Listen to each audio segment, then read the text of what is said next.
you could book the weatherman's action, you would be a rich man today, would you not? I mean, are they almost routinely wrong? Although they do a much better job of tracking these hurricanes. They always seem to miss the area that becomes of greatest concern. It was the Tampa area, and as I said, they dispatched everybody, to the Tampa area. All the big news anchors, all of a sudden, they're standing on a bridge in Tampa, as if that was a good idea. They're telling you to be safe. That's my favorite. Yeah. They're like, be careful.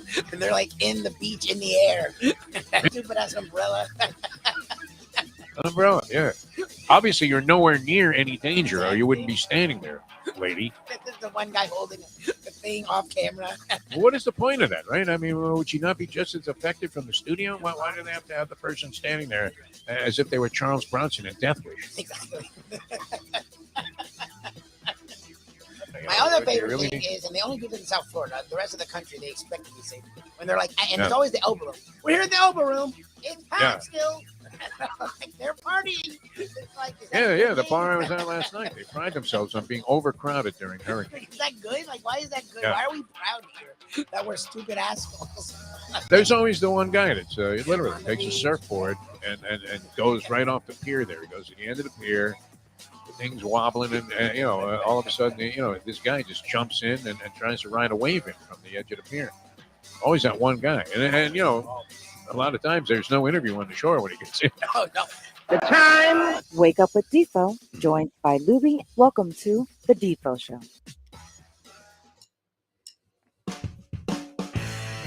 And a very pleasant good morning, everybody. Great to be with you here. Peel yourself off the mat Monday, and it literally is that. Peel yourself off the mat after what was, for the most part, a very relaxing but somewhat perplexing weekend for me, and I would imagine it might have been for all of you football bettors out there and people that thought you had a handle on exactly what was going on in college football and the National Football League. Of course, Major League Baseball is winding down. Final few games. Is Judge going to do it? Lubie, what do you think? Think he's got a couple of games, maybe 3 left in Texas. Is that the way it goes? Couldn't do it at Yankee Stadium with wild anticipation in the quest to hit number 62, which somehow has become the record again, even though we know it's not the record, but it is the record because we know the other guys were cheating. Okay. Explain that to your grandchildren. I was there for all of it, all of the early stuff. We were rooting for McGuire and Sosa. That was a very happy story in 1998 until we saw the syringe in McGuire's ass as he came to home plate trying to beat Roger Maris's record. And we already knew about Barry Bonds because you could have drilled 3 holes in his head and used it as a bowling ball in the Firestone Tournament of Champions. This was a guy that had, I don't want to say he was a pinhead because then all of a sudden you're casting disparaging images about Barry Bonds, and then that's racist because he's black.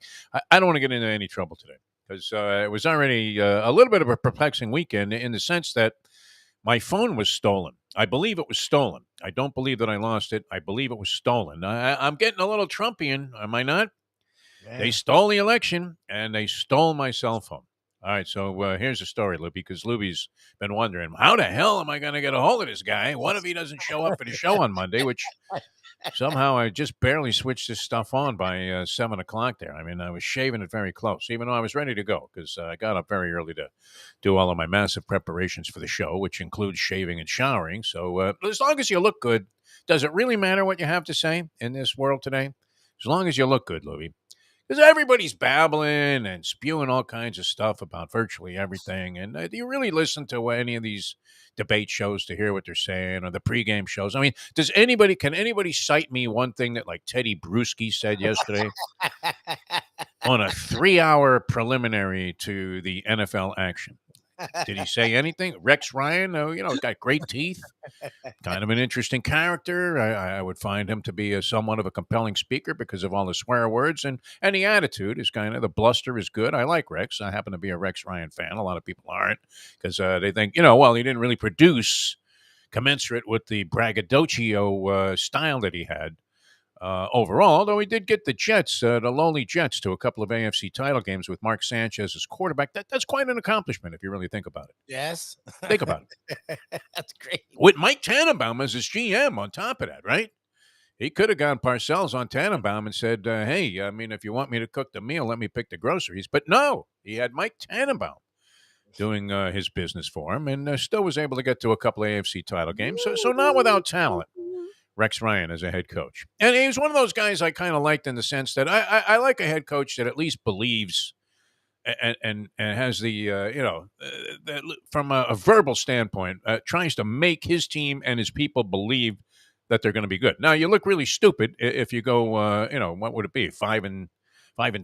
You look really dumb if that happens. He never really was a total disaster as a head coach, although he did go to Buffalo after that, had a mixed bag of results, and then Buffalo became very good. Not in the years shortly after that, but certainly they're a very good team right now, as evidenced by their comeback yesterday against the Baltimore Ravens when they were down 20-3 and came back and won that game 23-20. That's what good teams do. That's what good teams do. They really dominated the Miami Dolphins in their lone loss. Somehow ended up losing the game, and even that was by the smallest of margins, right? Infinitesimal. The difference between winning and losing in that particular game. They get a couple of more yards and have a couple of more seconds on the clock. They win, but that's the NFL. So anyway, to set this thing up, it's funny, too. What did we do before cell phones, Lubie? Were you around before the cell phone era? I mean, were you an adult with no cell phone? I got my first cell phone when I was a senior in high school, I think. Junior in high school. Conceptually, though, where was the whole idea of cell phones at? Because the original ones, I don't know. Were you around when they had the brick like the ones they used on Miami Vice? Yeah, my family didn't get it till like the late. Hey, Crockett, you're going to come down to this crime scene or what, right? And he's got that giant brick of a cell phone. Yeah. Anyway, it was like $35 a second to make a call on a cell phone. So if you used a cell phone, you had to be, insanely rich. You had to be like Drew Rosenhaus to be on one of those cell phones. Insanely rich. I mean, with 100 clients in the NFL out of the 500 or so guys, or 1,500 guys in the league, I guess there are something like that, 1,600. I think Drew represents like 800 of them. He does. I know kind of how he did it. Very aggressive, this guy. But nonetheless, you had to be filthy rich to make a cell phone call. In fact, our procedure, I had a little business going at the time with a friend of mine who was big on like modern technology. So naturally, he had the cell phone. But we used to have people call a beeper. And if it was an important enough thing to call them back right away, then we went to the cell phone. Otherwise, maybe to a payphone, to make the call, which, I mean, think about that, right? You would pick up the receiver, and it wasn't even attached to the phone. So payphones were definitely on their way out. The only ones that worked were the ones in the jail, and why would I know that? No, but the only ones that worked. If you owned a payphone in the jail, you were making money. And if you owned any other payphone, you were seriously dripping in red ink. That's for sure. Anyway, the story goes like this. And it's funny because I do believe in astrology, as pragmatic as I tend to be, which I'm a very practical guy, believe it or not. As practical as I am, I do believe in astrology. I don't believe in a lot of BS, but I do believe there are certain elements to astrology that seem to have at least a ring of truth to them. Are you a fan of astrology, astrological signs, reading your horoscope, maybe some of the characteristics that are outlined by your astrological sign? My wife is surely like we'll go to the psychic and believe every freaking thing they say. That I don't know about. Yeah, that seems a little. All of it weirds me out. Even the astrology stuff, it's fine. I'll listen. I don't know. Whatever. I take it with a grain. I'm not sure that you could sit down with some lady that looks to be homeless in Jackson Square, pay her whatever sum it is that she demands, and they're never satisfied no matter how much you give them, because there's no fee listed, and you'll sit down there, and Mustang loves this kind of stuff, and they'll tell her, hey, everything's going to be wonderful, and then she says, so how much? And they go, well, how much do you feel like paying? Nothing. Nothing. You told me nothing, and you don't know anything. And, I hope you're going to give that dog some water that's sitting here by exactly your little booth. They've been sitting out here all day in 90-degree blistering heat with 100% humidity, and the chance of rain is overwhelming, right? While a lot of these bums roll around Jackson Square. This is in New Orleans. But, find any number of psychics, and then, you give them a 20, and she looks at you like you're a putz. It's like, lady, you didn't give me a number. Like you were a French Canadian leaving a tip in a Waffle House. I mean, unbelievable. But I don't necessarily buy that. I don't know that somebody can size you up in like 2 seconds. And Yeah, I mean, for the most part, generalities about people, you can point to certain weaknesses, and they seem to be a common thread with all people, right? Well, you could be getting a lot more out of yourself if you really, dug deeply inside and pursued your own individual greatness. Of course, yeah. I'm a lazy bum, though. I watched TV all day yesterday. I sat around after I did my walk of life. I was laying on the couch for most of the day. That was it. Yeah, sure. Could have got more mileage out of myself. But anyway, remember I read you that thing, and I was talking about the Mustang's fear of gas station robberies, where she locks the car while she's in it, even though I'm standing there pumping gas right next to her. She locks the car doors because she's afraid somebody's going to pop out of nowhere and put a gun to her head and demand either the car or her belongings or maybe do some bodily harm. Big fear of gas station thievery. And I sort of mocked that last week. And remember, I read you that horoscope that said something that you make light of is going to come back and haunt you because you're going to realize that you should have taken that a little bit more seriously. Okay. All right. So what happens to me? I go and play a little tennis with my son on Saturday. I'm coming back. Now, I know I had everything. I had my cell phone, I had my keys, and I had my wallet. And Mustang asked me to go run an errand for her. She wanted me to pick up some prescription she had waiting for her. She wasn't feeling well at a CVS. I normally wouldn't stop there, and it wasn't on my way home. And I just played 2 sets of tennis in like 90-degree weather. So I was going to suck down my usual Budweiser after the match. But since I wasn't coming home, I decided to stop at a gas station nearby to park. A gas station that I never stop at to get gas because it's 10 cents higher than every other gas station along that thread. And I parked the car on the side of the gas station where the car wasn't visible from the gas station itself. It was on the side of the gas station. There was nobody around. And I always lock my car, even when I'm just getting gas, because I know that people will open the door real quickly, grab a purse, grab your, and I try not to leave anything in there. But I did leave my cell phone in the car. I went in, bought a beer, came out, and you know how you just have a feeling something's off, but you can't really realize what it is? Mhm. So I drive home, and then I realize, Oh, shoot. fuck, somebody popped the door open because I didn't lock it and grabbed my cell phone and ran off. That was it. Jesus. So that was it. And it's weird. I mean, it's kind of like if somebody cut off your arm, it would be easier to adjust to. Now you can't contact anybody. People were, people were calling the Mustang's phone that have her number and saying, "What the hell is up with Jeff? Where is he? He doesn't respond to anything." My buddy Francesco was desperate to tell me that he had beaten me out of 7 games or whatever on the college football slate, and I'm nowhere to be seen. Tip horses are coming in. I don't know. I don't know if you tried to contact me, Lubie, but I leave you alone on the weekends. it's the weirdest thing. And I don't know. I don't really feel violated like a lot of people feel that way. I mean, I try to take the Tom Petty approach. I don't know if you remember when Tom Petty had a bunch of his classic guitars stolen. And his attitude, well, now he has the money to be able to say something like this. So I guess you could put a qualifier in there. But he just said, well, I certainly hope that whoever stole his shit, really needed the money and is able to do some good for themselves with it.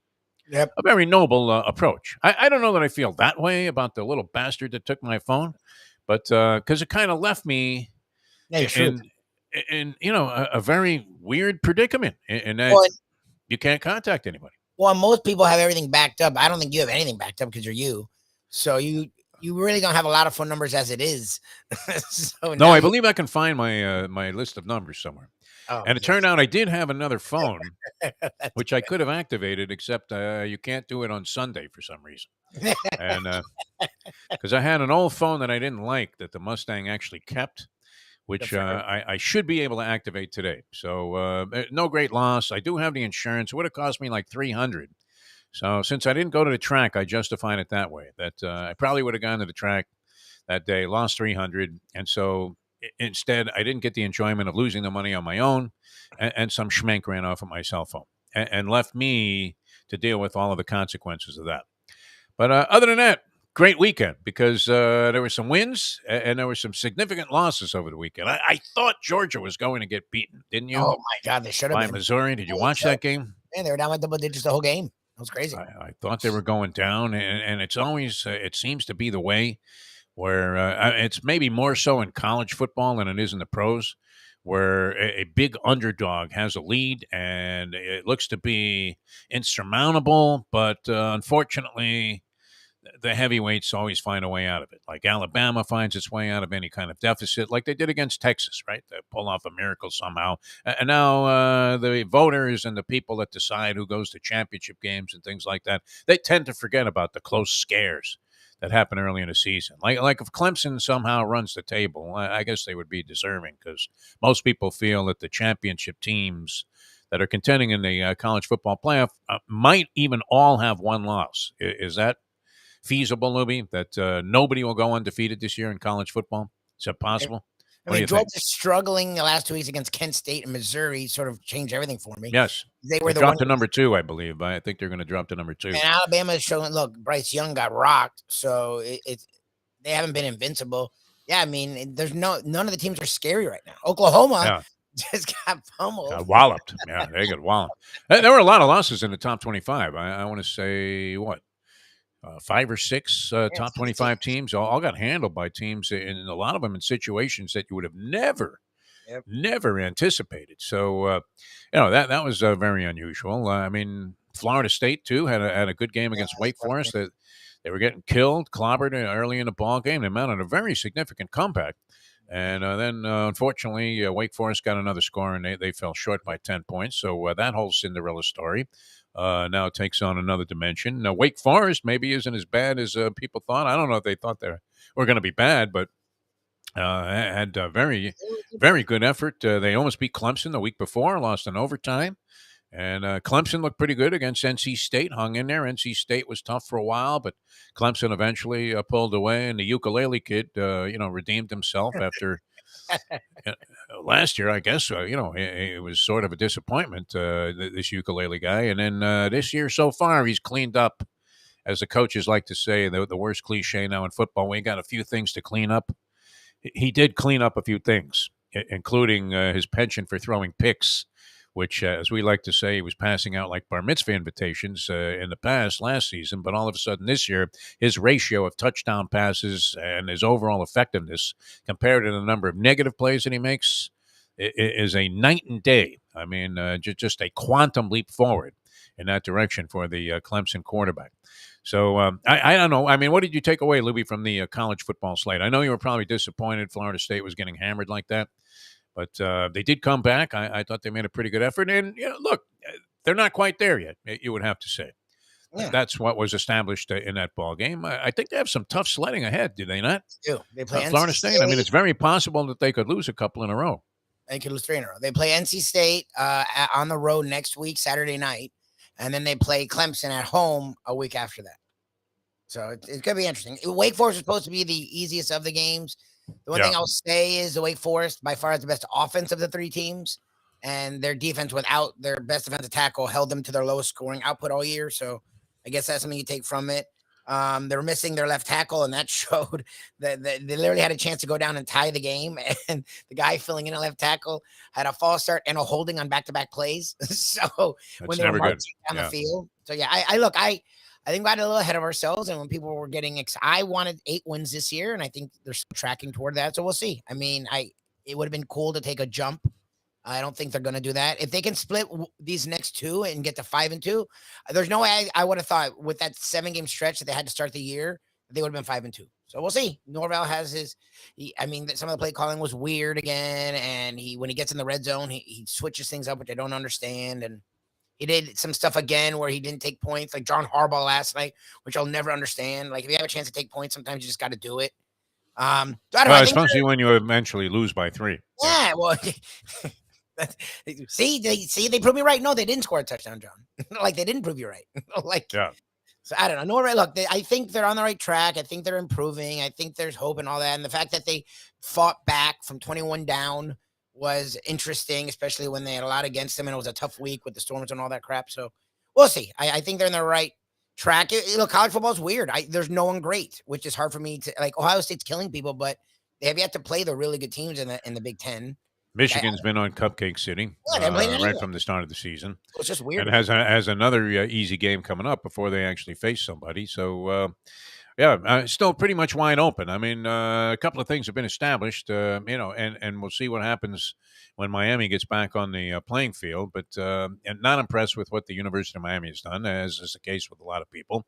And didn't realize the program was that far back. I thought maybe it was coaching last year with Manny Diaz, but the addition and the change to Mario Cristobal actually looks kind of worse to me so far in terms of the results that we've seen. A very winnable game against Texas A&M, who did lose this week, and has shown its vulnerability. What's up with Jimbo, man? I mean, is he really worth that kind of money? There are already a couple of firings, too, that came this week, in addition to the ones that have already happened. What we had, Carl Durrell, who used to coach UCLA. Yep. He is out at Colorado after just an abysmal record there. And also Paul Christ at Wisconsin gets the axe. So not a lot of patience there. Krista had a very large upside winning record at Wisconsin. Was off to a 2-3 start this year, and the last couple of seasons haven't been great. But very little patience there at Wisconsin. Holy Barry Alvarez. Is Alvarez still calling the shots there? He's got to be 100 years old, Barry Alvarez. I think he's their AD. Yeah, I think is he the AD at Wisconsin or just an advisor of some sort? Look, I think he's like what Osborne was. I think he's the AD. Yeah. You would think former coaches would be more sympathetic to, the idea of letting a guy go that actually had a big upside winning record. I think this guy's like 67-26 or something like that. Don't know a great deal about him because we haven't. Maybe that's part of the problem. We haven't been seeing Wisconsin entrenched in the spotlight. Last year, he stopped the AD in 2021, so he was the AD up until last year. That's crazy. Yeah, I mean, he broke in with like Donna Shalala, this guy. Unbelievable. I think he was. He was big friends with Shalala. Wasn't there some sentiment that he would come to the University of Miami in an athletic director capacity when Shalala was there? Donna Shalala, down by the shore. So the picture, I don't know that it remains muddled. I mean, Alabama, what was that? Was that some scrub that they brought in from the fifth string that ran for 300 yards? In the Alabama game, and Bryce Young went out.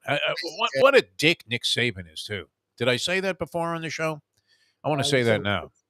Nick Saban is such an unadulterated, what a prick this guy is. The one question everybody had after the game is, what's up with Bryce Young, right? You're going to get the 2-question interview on the field there with Nick Saban. He just won the game. They won by a wide margin. They pulled away. They ran away and hid. They looked, established a couple of new stars in the process. What'd they play? A true freshman quarterback, and a guy lit it up? Milroe. Yeah, he's a guy that was a Texas commit and then flipped to Alabama. He was a top 5 quarterback coming out of high school last year. All right, he looked great. I mean, another sensational Alabama recruit, or I guess they stole him from, Texas A&M, you said? Texas. He was at Texas. Yeah. Because A&M Alabama game is this week, but it doesn't look like it's going to be as juicy as it was when the two guys were going at each other, Jimbo and Nick, over the idea that they had more money than anybody else to pay players, and therefore that is why all of the great recruits were going to their schools. Now there would be reason to go to Alabama if you wanted to school yourself to be a pro and get the attention, from the pros right away. Even if you were like third string, you're still being scouted. If you wanted to be on that roster, that makes some sense. Texas A&M, I'm not sure in the same stature. I don't know that they will be anytime soon in terms of being a professional football factory.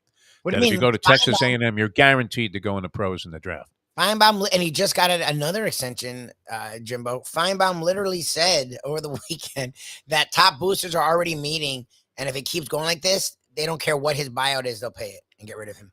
Imagine that. Some guys are so lucky in life. Exactly. It's like the dream. People are good. So lucky in life.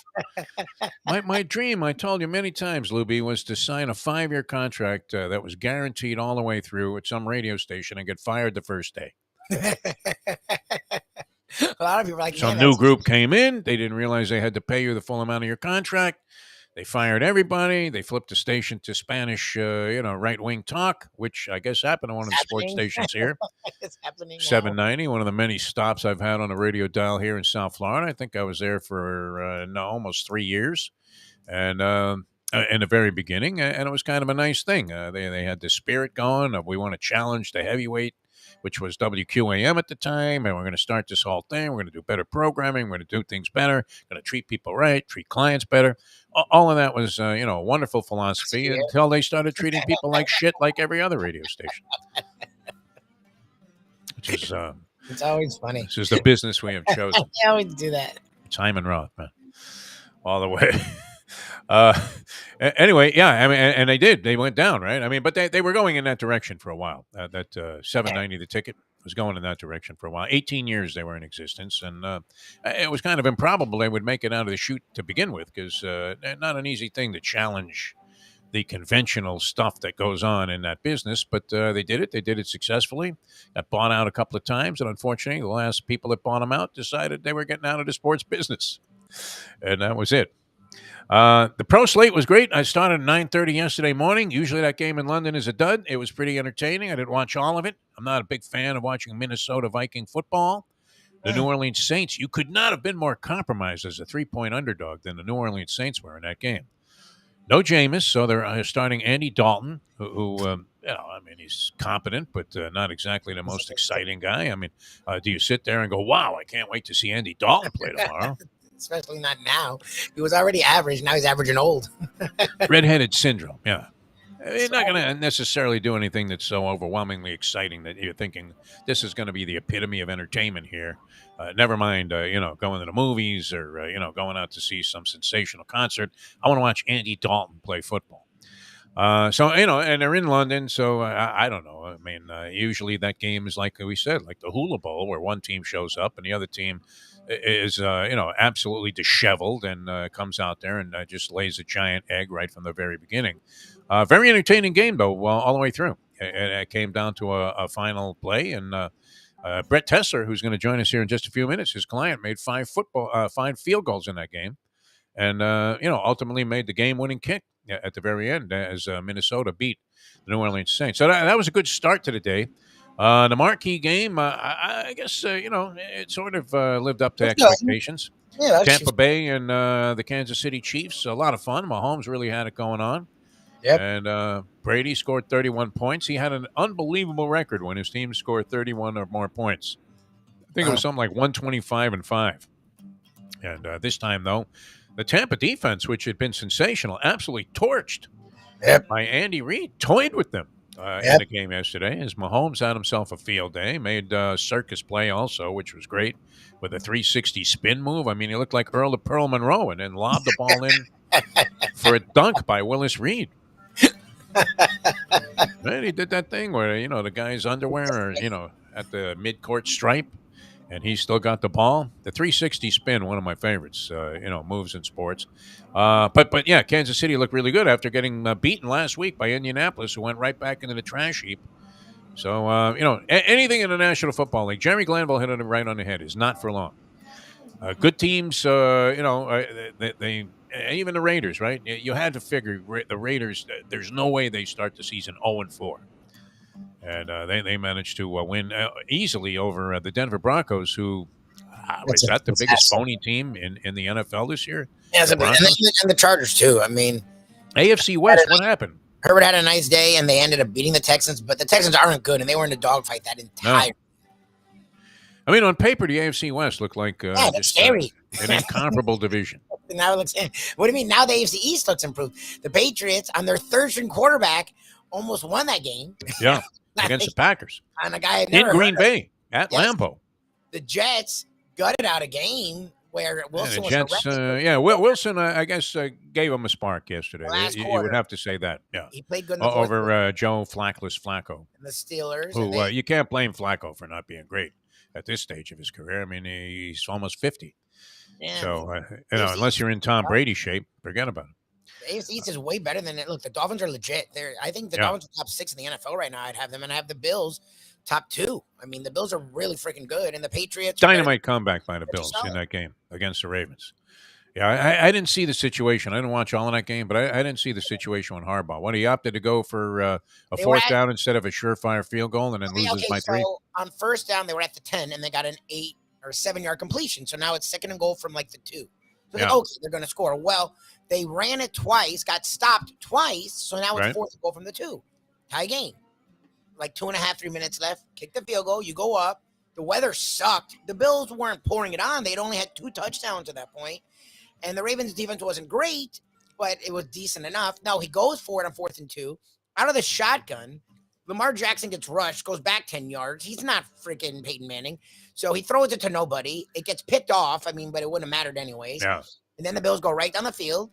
And no, all they need is a field goal to win, not even to tie. And they played as such. They milked the entire clock and kick a 20-something yard field goal and win easy. It was Imagine it. Like a really good coach, like John Harbaugh, is still capable of bozoic decision making. Well, people are saying his point was, well, look, they were going to score anyways, so I wanted to have a touchdown. And it's like, yeah, your defense is a good defense. Like, what are you saying about your defense? And the weather sucked. Like, I don't know. It was weird. Very strange, yeah. I mean, when you see that blow up in a guy's face like that, and in general, fans are always saying, hey, have some guts, go for it. So it's hard to be overwhelmingly critical or overly critical of a guy that actually goes for it on 4th and 2. But, and, then you get a suspect play call, and you just got stopped twice in a row. That's my problem. On what should be very easy scoring plays. And you couldn't come up with something more imaginative than, a running play into the middle. How many times did he just do that? They run it right into the middle of the line there from 2 yards out. And when it doesn't work the first time, they try it again another time. Well, with all of the different things that you could do with crisscrosses and picks and things like that, you can't come up with something, right? Or at least get a guy out, as they say, and I'm beginning to hate this cliche used by color analysts. Well, you know what? You got to get so-and-so out in space. As if he's going to suit up and become an astronaut. But we know what they're talking about. You need a little room to manipulate, and maneuver. And if you can get it with the right guy, like a Tyreek Hill, which is what you're looking to do with the Miami Dolphins, just get him out there in space. There, I said it, Lubie. All right, a lot to discuss. There was some Major League Baseball of significance. The Mets go down 3 in a row. Oh, no. To the Atlanta really? Braves. They lost all 3 games. So they're now, wow, you talk about a difference. And this was a good thing. I'm not sure, that I'm always in favor of continuing to expand postseason play. I am glad they added in the extra wild card team and created that one-game playoff situation in Major League Baseball. I thought it made things very exciting. It made the regular season more compelling. It made winning the division an absolute priority. But look at the difference here between winning the division. And people will say the Mets collapsed. I think the Braves really just came on. I don't know if the Mets had a collapse. But they were set up beautifully for this Atlanta series. DeGrom, Scherzer, and Bassett, who's pitched very well. Oh, my God. DeGrom, Scherzer, and Bassett, they all lose. Oh, God. They all lose. I paid no attention. There's too much football. And also, our cat did a fucking stupid-ass thing, so Saturday was a disaster. So, yeah? What'd she do? Flush the toilet? What happened? I wish it was just some dumbass thing. Shirley saw a string. Started the stove? What happened? I even almost wish that. Shirley noticed a string hanging out of her ass Saturday night, like around 9, and we're like, the cat or Shirley's ass? I would rather. The cat. The cat. So, what did he do? He ate like a ball of thread or something? It wouldn't come out, so she looked online and did something cats do. So we had to go to the vet, and there was a goddamn hunk of fucking metal in her stomach, so she couldn't pass it. So we had to have surgery on a cat. It was a year old, and that's not cheap. No, that's $10,000 right there. It was less than $10,000, so good for you that you're the only one that overshot. It'd be easier to have like a brain transplant and have to pay for it out of your pocket with no insurance. What do you mean? I now have cat insurance. Like I didn't know you had. That was a fucking thing. Yeah. So anyway, that's when you get the care credit card, whatever that is, because you just can't bring yourself to pay the full price for surgery on an animal. The limit is so low that you end up maxing it on whatever you pay with it. So unless you paid right. Oh, you have insurance on your animals? No, I now do. I bought it literally that night. I'm like, we need insurance. Like if she's 1 year old doing shit like this already, what the hell is the next God willing 20 years going to be? So so that was fun. So that was really it ended up enveloping our weekend. Nice. It's a panic too, because you don't know with an animal. It's very nervous, scary. Yeah. Like we love the day, and she's classic. Like Cecilia's great. So like you have to pay it, but it's like really. Oh no, they have you by the jugular. That is worse than sitting down with any loan shark. I mean, being there in a veterinarian's office, and the other thing is, it seems like the vets really mean well. right? They come across, and I think most of them do. I think most vets are reputable, but the prices, I mean, it's market price. It really is on surgery or any kind of pet care. I hate when they order tests. Oh my God! What do you mean an X-ray? The X-ray was $1,500, and we're like, no, $1,500 for a cat. What the fuck is the surgery? $1,500 for the X-ray.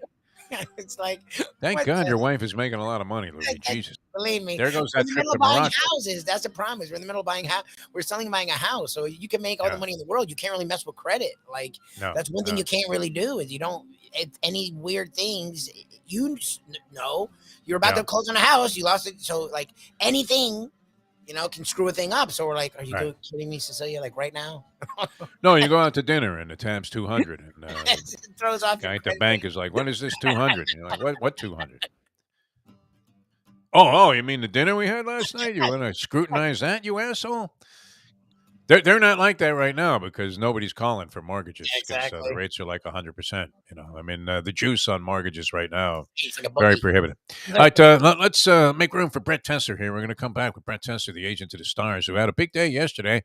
Have you noticed Raheem Mostert has assumed an even bigger role in the Dolphins running game? And then, of course, he had his kicker from Minnesota make 5 field goals in London. And that's always good, right? I mean, could you hear each one? Ka-ching, ka-ching, ka-ching, ka-ching. I think the guy's making a pretty good piece of coin anyway. So Brett's going to join us. We're going to his thoughts about the NFL. John Congemi goes with his Pigskin Playbook later on here on the Defo Show. Jeff DeForest, Mike Lubie Lubitz. I'm assuming you know who we are at this point, but for the uninitiated that might have tuned in by accident here on South Florida Live, good to be with you. And we will continue in a moment. Hialeah Park, something wonderful always going on there. And, it's just great. Now, you have the Breeders' Cup coming up in November, so you want to make your plans to be at the Champion Simulcasting Room for that. That is a spectacular place. And if you wanted to soak up some atmosphere that was in any way conducive to making you think you were at Keeneland, and I consider Keeneland to be one of the cathedrals of sport in terms of thoroughbred racing, and Hialeah was every bit of that. Far more beautiful overall than Keeneland, although that's a wonderful scene out there. But if you wanted to get that feeling, and it's always great to get in the atmosphere of things, I was thinking, as much as Clemson is a bunch of right-wing hillbilly lunatics, the atmosphere for that game, I mean, would you not want to sit in an atmosphere like that if you happen to be inclined at all to root for Clemson in a ball game? I mean, the stadium was just rocking, and when they do that thing and they come down the hill. So it's always great to be in a great atmosphere, and that's what you have at Hialeah Park. With the Champion Simulcasting Room, you look out, you see that paddock area, and you can look out, take a look at the track there, and still the environment makes you feel like you're back in the day, and you're watching some of the great horses. Sabine going out there on the turf, and Enrique Fiatkowski leading Devil's Bag into the paddock there for a big race there in the Flamingo, which he came up short. You get that same feeling. I mean, it generates all of that historic memory that you have about Hialeah Park. And then you can punch away. And probably the most convenient and best run race book that you'll find anywhere in the country. Poker room is just like that. And the Las Vegas-style games in the casino are just red hot. People winning jackpots all the time. Steve Calabro, one of the best in the business, has that place working at an absolute optimum level. The rewards program is sensational. Get a player's card when you come in the door, as we always say, and you'll find yourself treated to all kinds of amenities and freebies and all kinds of bonus stuff. And always great entertainment there and a good vibe as well. It's Hialeah Park, 7 days a week. They open up at 9 o'clock. Open till 3 a.m. on the weekdays, 5 a.m. on the weekends, and just a wonderful place to go as an entertainment destination. Beautiful Hialeah Park. All right, back in a moment with Brett Tessler, the agent to the stars, and then John Congemi with his Pigskin Playbook here in the 8 o'clock hour. So we'll return in a moment on this Peel Yourself Off the Mat Monday. Now that. The time. And don't try to call me until I activate this other phone. This other phone's a brick. I hated it. That's why I got like a different one. It's like the size of a tablet. I mean, it's ridiculous. It's 7:40. Folks, Tony Segreto here. Let me ask you a question. What do you look for when you go out to eat? Good food, obviously. Friendly atmosphere, not too loud, but good energy, reasonable prices, and a place where you feel comfortable.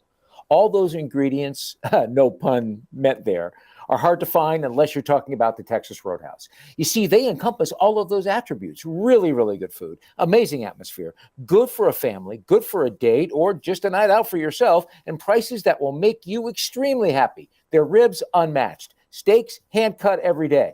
Everything, and I mean everything, is made on site, including their incredible bread. It's the one day, folks, that you can forget about low-carb diets. Trust me when I tell you, Texas Roadhouse, your restaurant, your destination when you say, where should we go and eat tonight? From the newly renovated sports bar to the beautiful bayside views captured at the Tiki Bar, Jimmy Johnson's Big Chill has it all. Located at mile marker 104, the Big Chill also offers waterfront dining while experiencing breathtaking sunset views of the Florida Keys. It's simply the hottest spot in the Keys to cool off. That's Jimmy Johnson's Big Chill at mile marker 104 in Key Largo. For more information, call today at 305-453-9066. The simple pleasures of this job, the way a stadium sounds when one of my players performs well on the field, the way we are meant to protect them in health and in injury. Less, more attention, caring for them, caring for ourselves in the games too. The agent to the stars, the one and only Brett Tessler. Nothing is more frustrating than having your team play its eyeballs out and then losing a game because of an errant kick. I mean, just check with anybody who's a college football fan this year, where the kicker in fact, what happened there? Who was it that was it Florida State didn't trust the kicker anymore? Yes. Yeah, and kept going for two all the time. One, and we went for two twice instead of kicking a field goal. And then when we should have kicked the field goal, kept going forward. And then at the end, did kick a field goal that was 55 yarders, and he booted it. Yes, our kicker. Of course, he made that. Yeah, after no, he missed it. No, he missed it. Oh, he missed it. Yeah, he's horrible. Well, sure. But when you have a kicker who's money, yes, when you have like a Tucker with the Ravens, or in this case, when this man's client kicking for the Minnesota Vikings goes 5 for 5 in a game in London, including the game winner with no time left on the clock, you have to feel pretty good about things. That's money in the bank, as it was. I don't know. Brett Tessler, agent of the Stars, joins us here on the show. Brett, how are you, my friend? Awesome, guys. Thank you. Did you call the Vikings yesterday after 3 of them and say, hey, I'm going to need a little more capital for this kid? I think you just got a big fat contract for this guy. Nah, you can't get too cocky in any of these games. I mean, he's certainly established himself as a great kicker in the league, and I think as time goes on, he just continues to get better and better and more confident and everything else. And I think it looks like he's found himself a good home there in Minnesota. But as evidenced by the way that game played out, fortunately, an extra point got away from him, and so that kind of opened the door for the game to get tied when their kicker hits an improbable 60-yarder. And then, Greg answers with a huge game, would prove to be the game-winning field goal. And then the Saints kicker, Lutz, ends up missing almost the exact same kick as we saw by maybe an inch.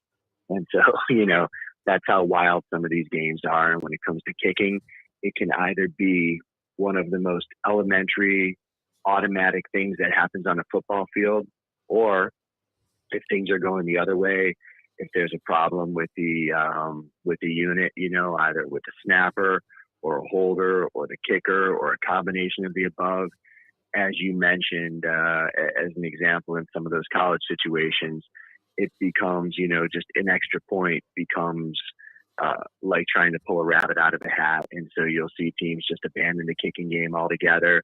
So it's definitely an adventure when you represent those guys. And, obviously I've represented great players at pretty much every position on the field, but there's definitely nothing more stressful as an agent than sitting back and watching your kicker in a game-changing situation where that he is either going to be, the hero or the scapegoat. I know you're a big hockey fan, as evidenced by all of your brilliant analysis there on the Panther season last year. And anytime hockey comes up, always good talking with you about that. More neurotic, kickers or goalies? What do you think? Or knuckleballers? I guess would be the third one in the category.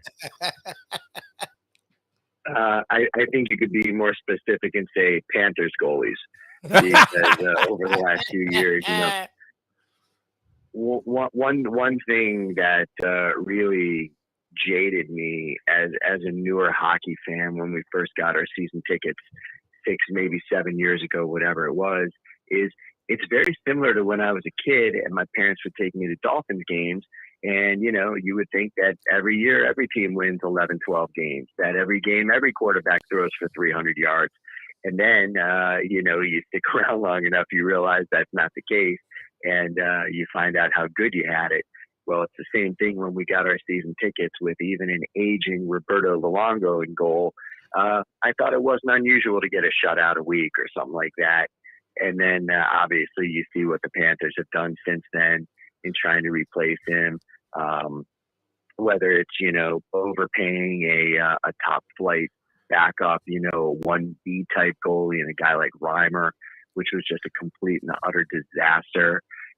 Obviously they gave Bobrovsky a blank check because it seemed to be the best thing. So you see the team's commitment, and obviously drafting Spencer Knight is one of the highest drafted goalies ever. It just goes to show how committed they are to trying to solve that problem, but certainly much easier attempted than done. All righty, so Testman, I want to switch gears to what became the big topic of last week. And it's funny, we talked with you last week and we didn't really get into this because it sort of became a firestorm after the fact on Thursday. The whole Tua medical thing, you deal with players, you deal with the doctors, you deal with the teams. I've been under the impression that this isn't the 1980s. And it's not because the NFL cares. We know the NFL doesn't care. But because the NFL doesn't like losing money. They don't like dealing with lawsuits. And they don't like dealing with paying punitive damages. So we all felt that the concussion protocol was stringent and something the teams adhered to. We found out Thursday that everyone on Twitter and ESPN knows way more than any of the doctors or teams. What has been your reaction to the entire thing surrounding the Miami Dolphins with Tua Tagovailoa and the way they mishandled him Sunday and then Thursday? Well, first and foremost, my reaction is one of concern for Tua. Concern for the health of every player in this league, regardless whether they're clients of mine or not, regardless whether they're teammates of clients of mine or opponents of clients of mine. When you've been doing this as long as I have, it's a tough business. Yes, players do understand to a degree what they signed up for. It's a very physical profession. It's a dangerous profession. And naturally, like anybody watching the game, I would hope everybody watching was as sickened as I was at what ended up happening to Tua. Now, the question comes down to who's to blame. And like I said, when we talked about what happened the game before, I don't know. Nobody knows for sure exactly what the case is. Now, obviously, the story that came out is that it was a back injury. Maybe it was, but naturally, I think anybody watching it didn't look that way. And that's not to say it wasn't a back injury.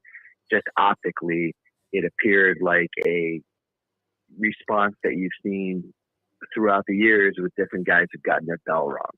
And so because of how it looked, obviously, people were way more reactionary to what happened the second time.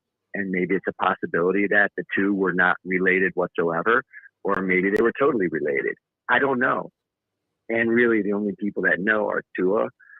Initially, any of the medical personnel that he would have shared any information with, and the people whose job it is to pay close attention to these things and try to spot these things and to make sure that they take a very conservative approach as it relates to what decision to make about a person's health. And so in these situations, naturally, it's probably better to err on the side of caution.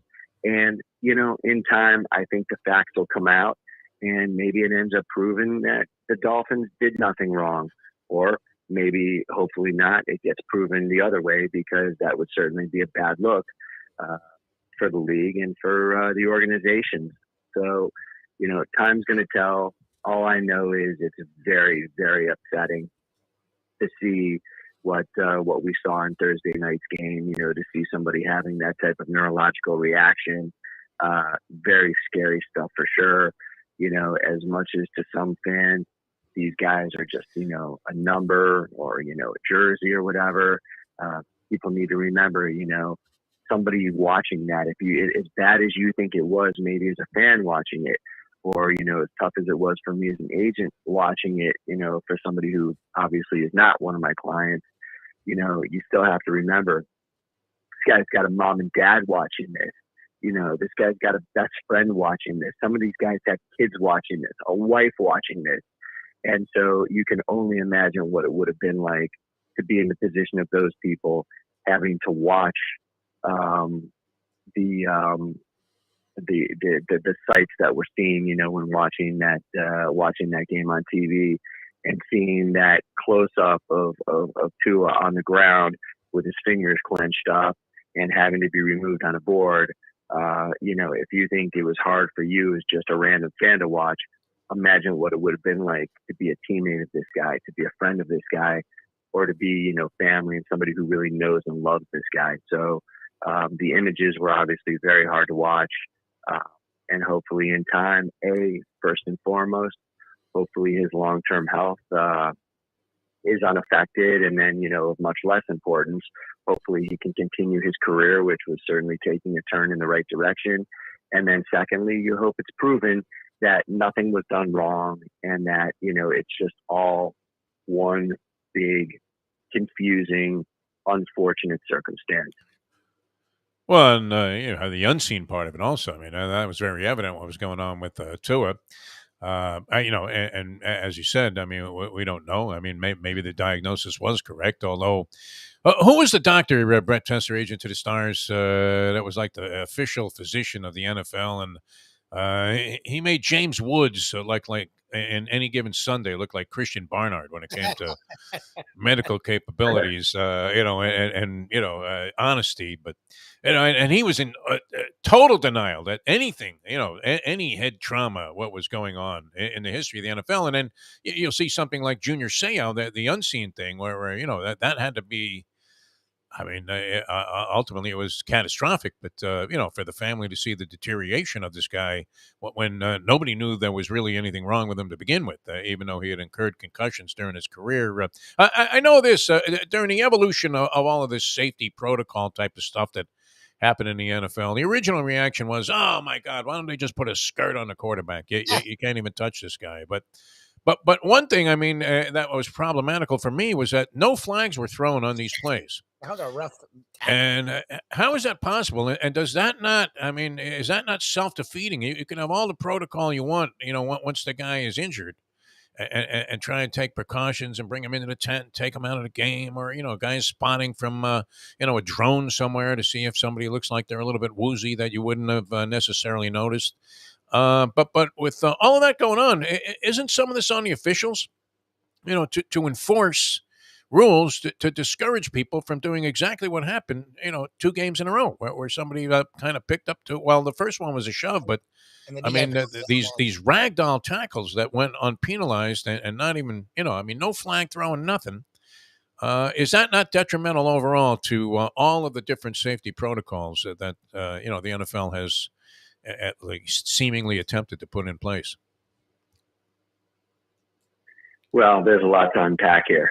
In regards to the hits, I thought they were both marginal. Obviously, I've seen quarterbacks get let off easier, and I've also seen quarterbacks get taken down much harder. The first one was, a guy shoving a quarterback upon releasing the ball.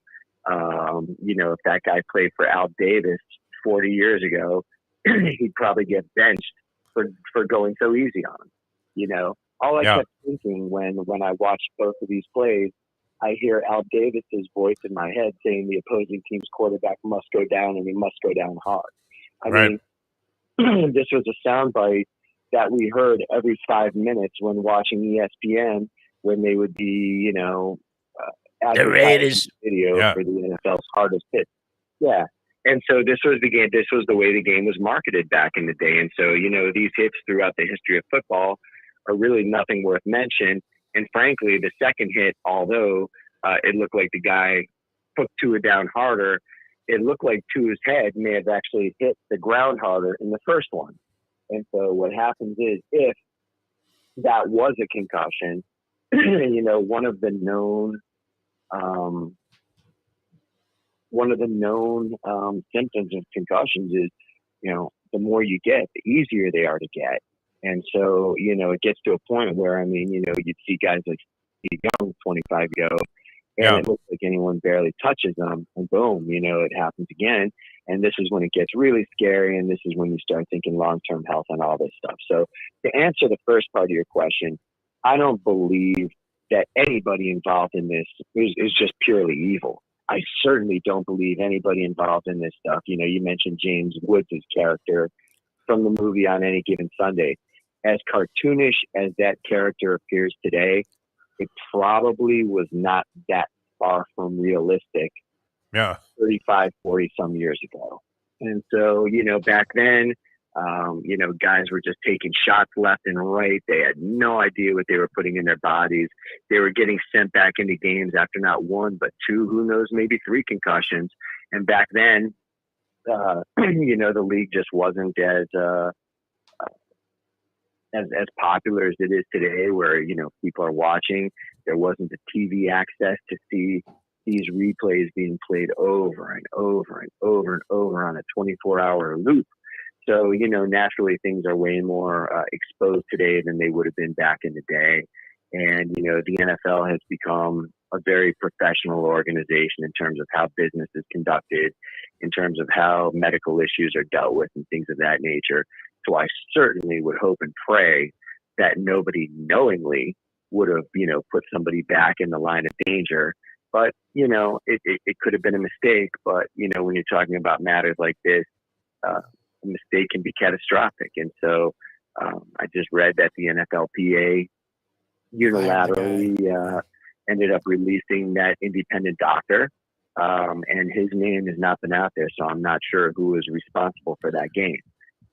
But nonetheless, hopefully it's just an unlikely coincidence that, he had an injury in Thursday, and then, off of the injury from the Sunday game before, and hopefully they weren't related, and hopefully it's proven that nobody did anything wrong, which certainly is a possibility. And like in any situation, people need to allow the facts to come out, and in time, hopefully they will. And, it'll either completely clear, people who are being accused of, doing things that maybe they didn't do so wrong, or maybe it ends up proving that certain people did deserve to be relieved of their duties. And, either way, again, regardless what ends up being found there, the most important thing is Tua.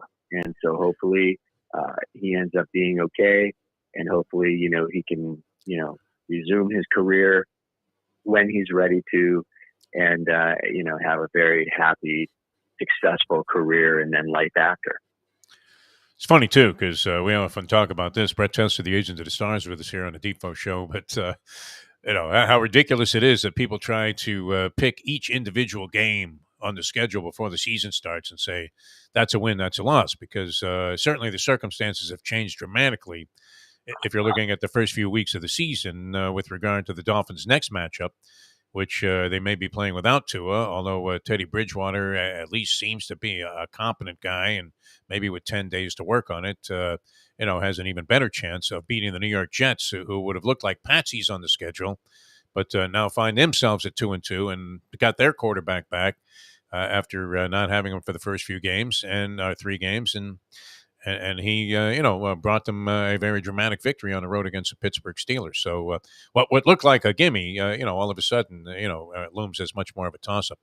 Brett, Michael D. Wild, I mean, one thing you can't toss up is the fact that, nobody gets out of this thing alive. So it's good to have your affairs in order, and these are difficult times. You definitely don't want to be in a bunch of complicated, legal matters and entanglements when it comes to settling your estate or your family settling your estate. Because who knows? I mean, all courts may be occupied by Trump lawyers, a few years down the road. So Michael D. Wild is a great way, to solve all of those problems with your estate planning. He really is, Defo, and your listeners can obviously continue reaching out to him at southfloridawills.com.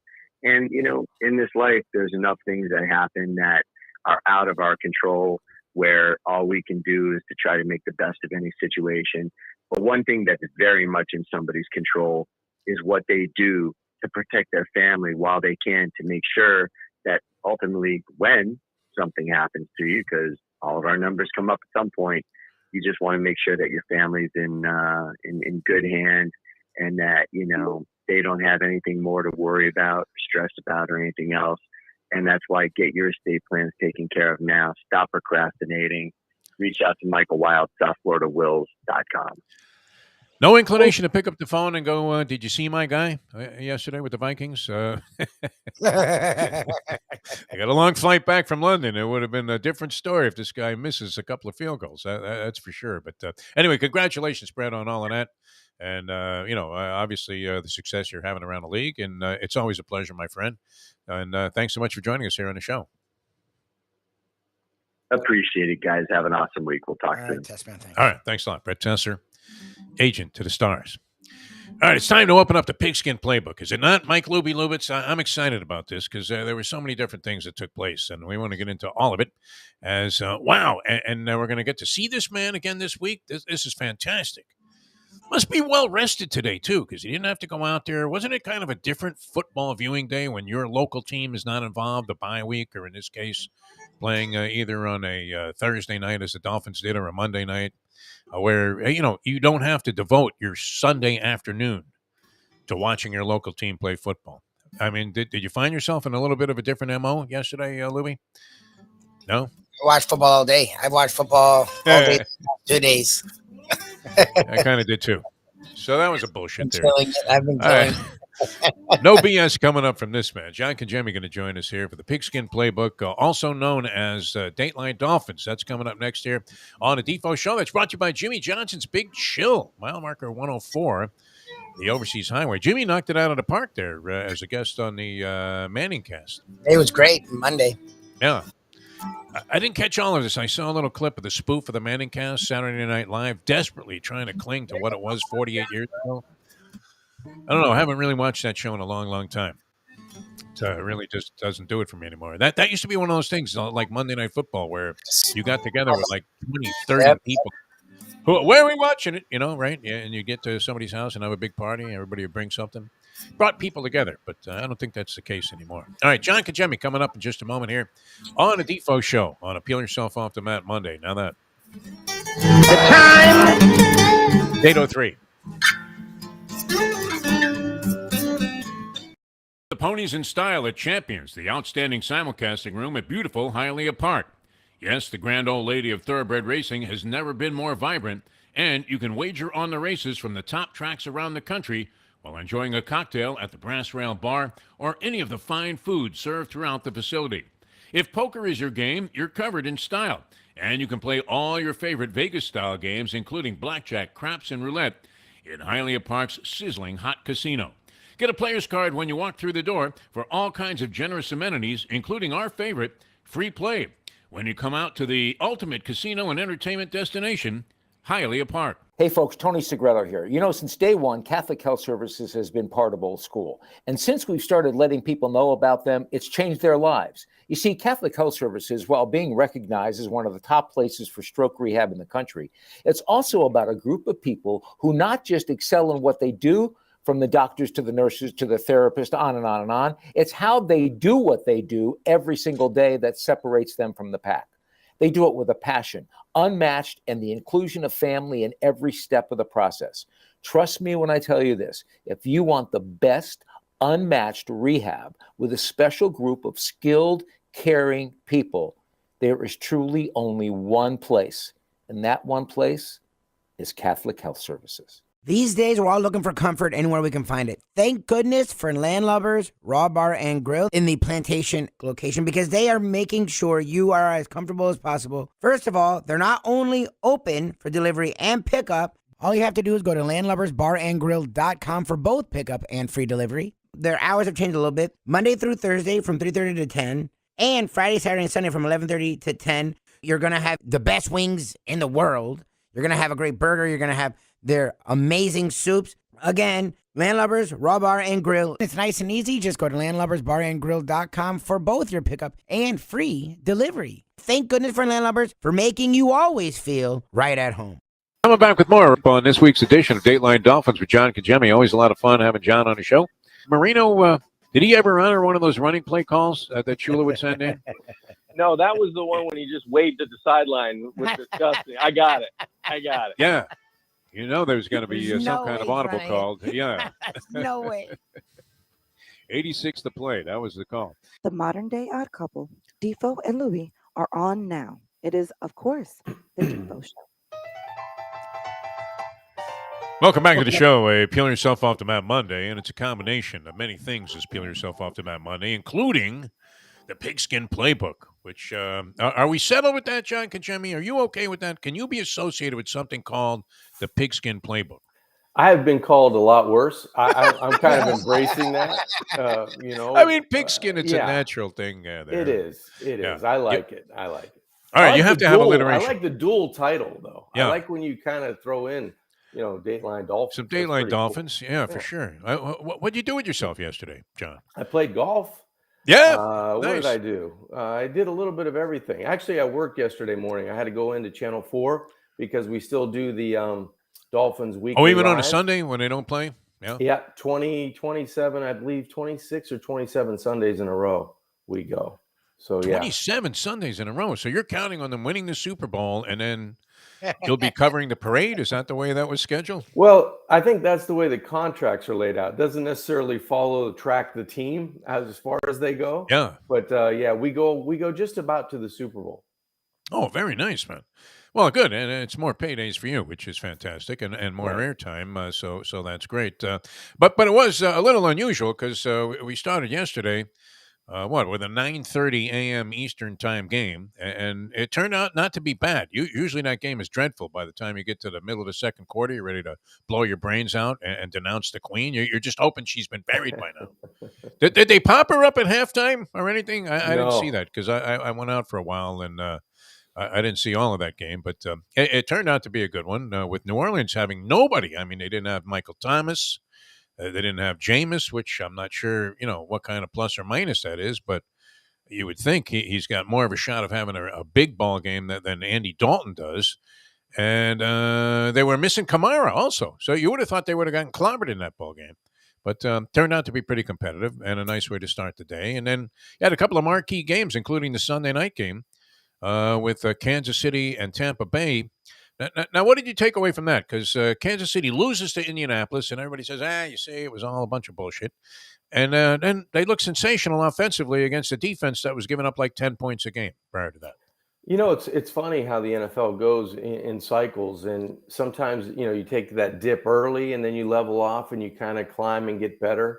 You saw, look at the Baltimore, the Buffalo Ravens. game was good ball game, too. Yeah, you look at that type of team. You look at the Bills, obviously, and you look at the Chiefs. Those are three teams in the AFC, along with the Dolphins, that have been playing really good football. In my opinion, the Baltimore Ravens should be 4-0. I mean, they had better than 17-point leads, twice against the Dolphins, once against Buffalo. They lose both of those games. So they lose both of their home games.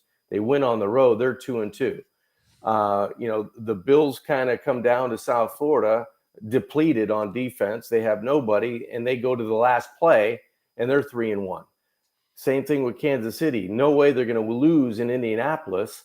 They find a way to lose in Indianapolis. They don't make field goals, and they don't cash in when they should. And then they go down to Tampa Bay and put on an offensive explosion. So it's the NFL is always, you're always going to get those dips and kind of outliers for certain weeks with really good teams. And each one of those three teams had that outlier, and I don't know if the Dolphins had an outlier against Cincinnati. I just think that, Cincinnati made enough plays down the stretch. I thought Cincinnati was kind of on level with New England in terms of they were the lesser of the opponents the Dolphins have played so far, the way Cincinnati's playing. But the Dolphins, minus Tua, minus X, not being able to generate, that key play to get them over the hump in the second half, they end up 3-1, lose the game, but still well ahead of schedule in terms of where they could have been after the first 4 games. I thought there was a telling sign in there in that Buffalo game. I mean, it's a good thing that somebody stole my phone on Saturday morning, John Congemi, because I would have been gloating about the fact that I really liked Baltimore in that game.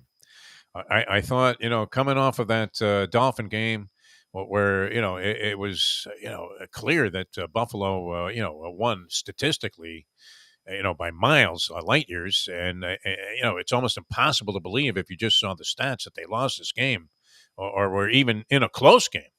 And so you sustain a loss like that. And I thought, well, maybe they'll be vulnerable this week. And Baltimore gets off to the great start. I would have been texting everybody, "It's over. I told you so." Right. And sure enough, Buffalo comes roaring back, and that's the sign of a really good team. Where you just had this loss the week before that was rather improbable, by the way the game was played out, and then you could fall to 2-2, but instead somehow you muster up a way to win. When you were getting hammered in the early rounds of that fight. I mean, just absolutely annihilated. Baltimore was having their way, and then I also wanted to get your opinion because Lubie and I kind of touched on this, but Harbaugh's decision there to go for the touchdown at the end of the game instead of just taking a surefire lead and at least putting the pressure on the Buffalo Bills to come up with a field goal in that spot. I would have kicked the field goal, especially the way it went against the Ravens and Dolphins when he went for it almost midfield-ish. Yeah.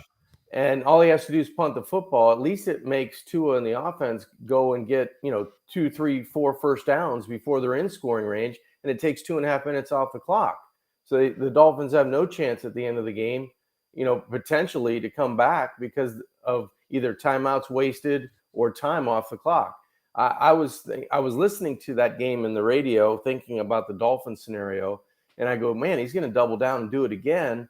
And if they get stuffed, you're draining every ounce of momentum that you have on your football team to go out there and get a stop. Well, we've got one of the best players in the NFL that's pulling the strings on the other side, and he's going to find a way to win, and he did. Yeah, I mean, it seems like you want to take the lead in that spot. It was kind of like many years ago when Peyton Manning was quarterback in the Colts. Remember, and he was absolutely on fire. And Belichick went for like a 4th down from his own 3. Right. And 4th and 4 from your own 12. And he thought, well, and you know what? You had to look at that and go, he's probably right. This guy, if he gets the ball, he's going to mow down the field. And we keep thinking Aaron Rodgers is going to do it. He did it yesterday in overtime. Eventually got the ball and engineered a game-winning drive from his own 10-yard line. But that had gone back and forth for a while. He doesn't seem to have that exact same magic where he's able to put a team away. And it was the Patriots who, in almost an impossible spot at Lambeau Field, looked like they were going to beat the Packers, until very near the end of the game when the Packers were able to rally and get it into overtime. And Lubie was saying this earlier. I mean, does the NFC just suck? I mean, it seems like the AFC teams, even the weak ones, are putting up major battles against teams that are supposed to be powerhouses out of the NFC. I think when you line up the quarterbacks, you start minusing the NFC. It looks good after the first 2 or 3. And then it starts getting, we'll take the AFC, that ledger starts to go heavy on the AFC. And I think just the way the game has been played, I think, the Patriots are down to their 3rd quarterback, and they're competitive who was on this the guy road in Lambeau. Had you ever heard of Zaffe, man? I watched him in the hell was this guy? preseason. Oh, you did? He was good. I think he's a Western Kentucky quarterback, rookie. Wow. Listen to you, John. Played well in college, was kind of the knock against him was he didn't have a real strong arm, and he was kind of light in the pants. It wasn't wasn't a Josh Allen built type quarterback. But this guy has a great mind for the game. I think Belichick liked what he saw in the preseason, kept him on the roster, and all of a sudden, the guy has an opportunity and does pretty well. So I like what he brought to the table. How old is Brian Hoyer, man? That guy's been around forever. Yeah, wasn't he backing up Joe Namath with the Jets in his 60s? I mean, it's amazing watching that game for, a couple of, maybe a quarter and a half. Yeah. I got to see the map of where he played. He must have played for, 6 or 100 7 teams. That's like his 4th time with the Pats. Yeah. Yeah, the 3rd or 4th tour with the Patriots. So he considers himself a Patriot. He got a Super Bowl ring as a backup there.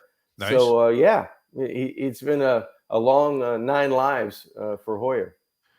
Do you ever think, man, I'm better than this guy? I could still be in the league.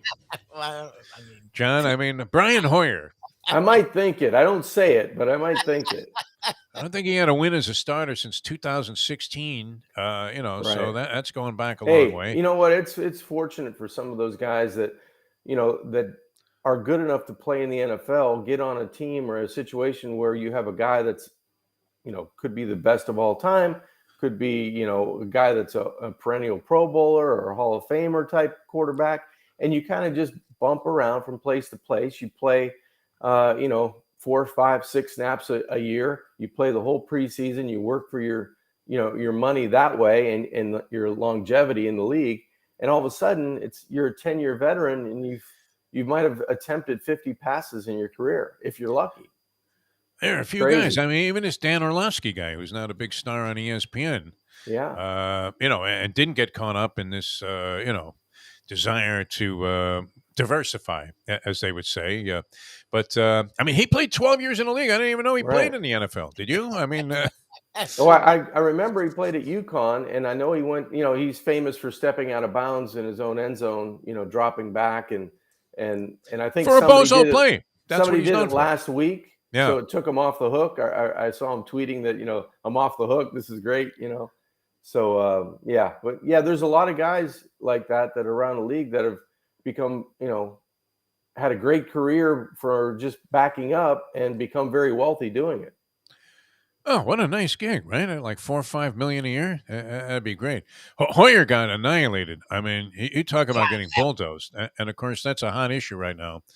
Speaking of Dateline Dolphins, John Congemi, I don't know. I mean, what your thoughts were about all that's transpired. We were talking with Brett Tessler, the agent to the Stars, and it does seem like, for a long time, the NFL's medical people, the people that were on the staff of the NFL, had an attitude that was even more liberal in terms of making guys play or allowing them to play than James Woods did in any given Sunday as the team physician, right? Where, he was ready to juice everybody with whatever it took to get them out on the field. And I'm not sure what to make of it. I want to believe like Lubie did. Maybe I'm just a pie in the sky guy now in my old age, but I do feel like with all of the scrutiny that was paid, that the NFL tried to put something in place that would be protective, including having spotters that are looking down on the field. So even if nothing happened, if they see something funky, they go, hey, check out 72. Right. That's the right thing to do. Which is good, right? I don't know. Do you believe in all of this controversy that's going on? People are livid. It's almost like, arguing with, somebody that has a MAGA agenda, where, the people are now adamant that the NFL has, screwed this up royally and that this guy should have never been out there playing. But I'm not sure. What did you make of the whole Tua thing? It goes back to like when we were talking earlier about John Harbaugh, what's the percentages? What's the play here to go for it on 4th down, or do you kick the field goal?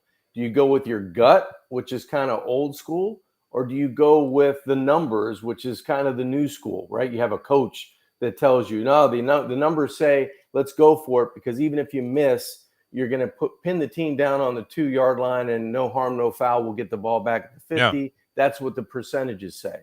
I think it's really the same thing, or not the same thing, but very close to the same idea as when you're looking at athletes now, especially in football, and you're trying to protect the players with a lot of player safety initiatives and things like that.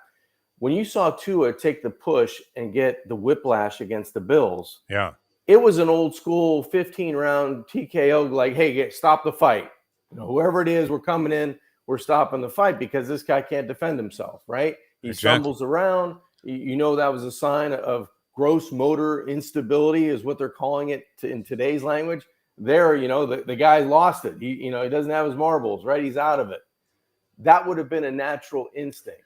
So now they take him right away to the locker room, which was the right thing to do, or the tent. Either way, you have the independent neurologist come down with your team staff. Supposedly, they put him through all the protocols that you need that are in place. Now, whether they followed them to the letter of the law, evidently the NFLPA doesn't think so, because they end up firing that guy, okay? But for what we know as a fan, he went through all the protocols you needed to get back in the game or not to play. That was the decision of the medical staff with the independent neurologist. So they decided to put him back in the game. Well, if I'm the player, I mean, I understand the player's safety, but if I'm the player and I've had multiple concussions, if I'm the player in the locker room and after about 10 minutes, I go to the trainer who knows me really well and I go, hey, listen, hey, I'm fine. I passed everything you want to tell them. Give me a play. I'll regurgitate the play to you. I'll tell you exactly what everybody does. And I'll tell you the score of the game. I'll tell you what happened last week. I'm good to go. Because sometimes you can get dinged like that, feel a little crazy for about 30 seconds. All of a sudden, you start getting your faculties back and you go, you know what? I'm good. I'm fine. I want to play. They're paying me millions of dollars to play. This team's depending on me to play. I want to play. It's my decision. I passed all the stuff you're giving me, all the protocols. I have every right to play. No one's taking that side of it. Everybody's going player safety, but no one's really thinking about, listen, if Tua did everything he's supposed to do, why wasn't he allowed to play? Now, I don't know if that ran into Thursday night because that's what made the scene more muddy, in my opinion, because you weren't sure what everybody, their gut told them he had a concussion against the Bills. Everybody says he did not. You know, all the team doctors, all the physicians, all the independent people, he did not have a concussion. Well, all of a sudden he goes back and he has, something severe happen to him on a short week on a Thursday night and national TV's watching. Everybody goes back to say, whoa, somebody made a mistake. Maybe they did, maybe they didn't, but they followed the protocols that led him to that position. I just thought it was unfortunate what happened on Thursday to any athlete, especially Tua, coming off of that situation. That's what made it just, blow up. Well, my issue with the whole thing is, look, I think it's naive for people to think that coaches and players are going to err on the side of caution. I wish they would, and we all wish they would. But here's the deal. When you set from what we haven't had this, they've had these protocols for years now. We've never had this issue. So they must be decent protocols. And you see, they're quick to get them off the field. They're quick to get them in the tent. They're quick to get them back there. Right. So they're doing their job in their mind, right? So if they go to the doctor and doctors repeat in the game, say he's fine. And supposedly all he had to do was be tested Monday. They tested him every day all last week. Right. Yes, you just sit him because you know what? You're 3-0 and Bridgewater's solid. But if the doctor says he's cleared, he's passing every freaking test. McDaniel, that's the one thing I'm holding on. McDaniel said something I find interesting. If the doctors clear him and then you sit him, then when do you play him? If you're already now going against the doctors who know what they're doing, not Twitter or ESPN, if they're saying he can play, he wants to play, and you sit him, then when do you play him? And that's my thing is you're following. Well, he's in the same, and Lubie, he's in the same situation now. Because he's in protocol now, okay? Yes. So he's not eligible to play until he passes everything to leave protocol, to be released from protocol. But, it's a long week for the Dolphins this week.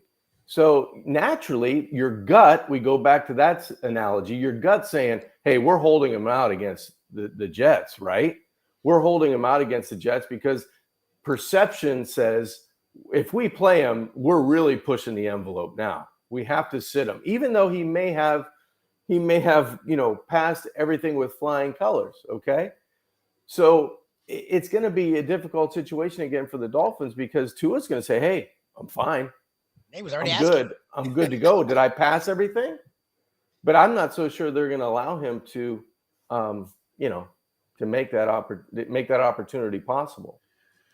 Pretty strange. I mean, the whole story. I far be it from me to end up defending the NFL in this situation, but I find it, it would be startling to think that, they fudged all of these reports, threw Tua out there. Now, the likelihood he was going to have something extremely similar happen, even though it came about in a different fashion, the tackle and the way that he hit the ground, but his head essentially rebounded off the turf there. In a very similar fashion the second time, only if he was concussed to begin with, I guess that could have made it worse. That play in and of itself could have caused that reaction, even though he might have been fine before. It's weird, though, to think that the NFL at this stage, with all that's happened, what would be faking, these protocols and coming up short. I thought, and I said this to Brett Tessler, and he thought these plays were sort of borderline anyway in terms of being in violation of the rules. But the fact that they don't flag some of these things, I think also, it creates a very difficult situation because. If players are going to go with impunity and attack other players because they don't even incur a penalty on the play, then are you not exacerbating the possibility that you're going to have these kind of dangerous and catastrophic things occur?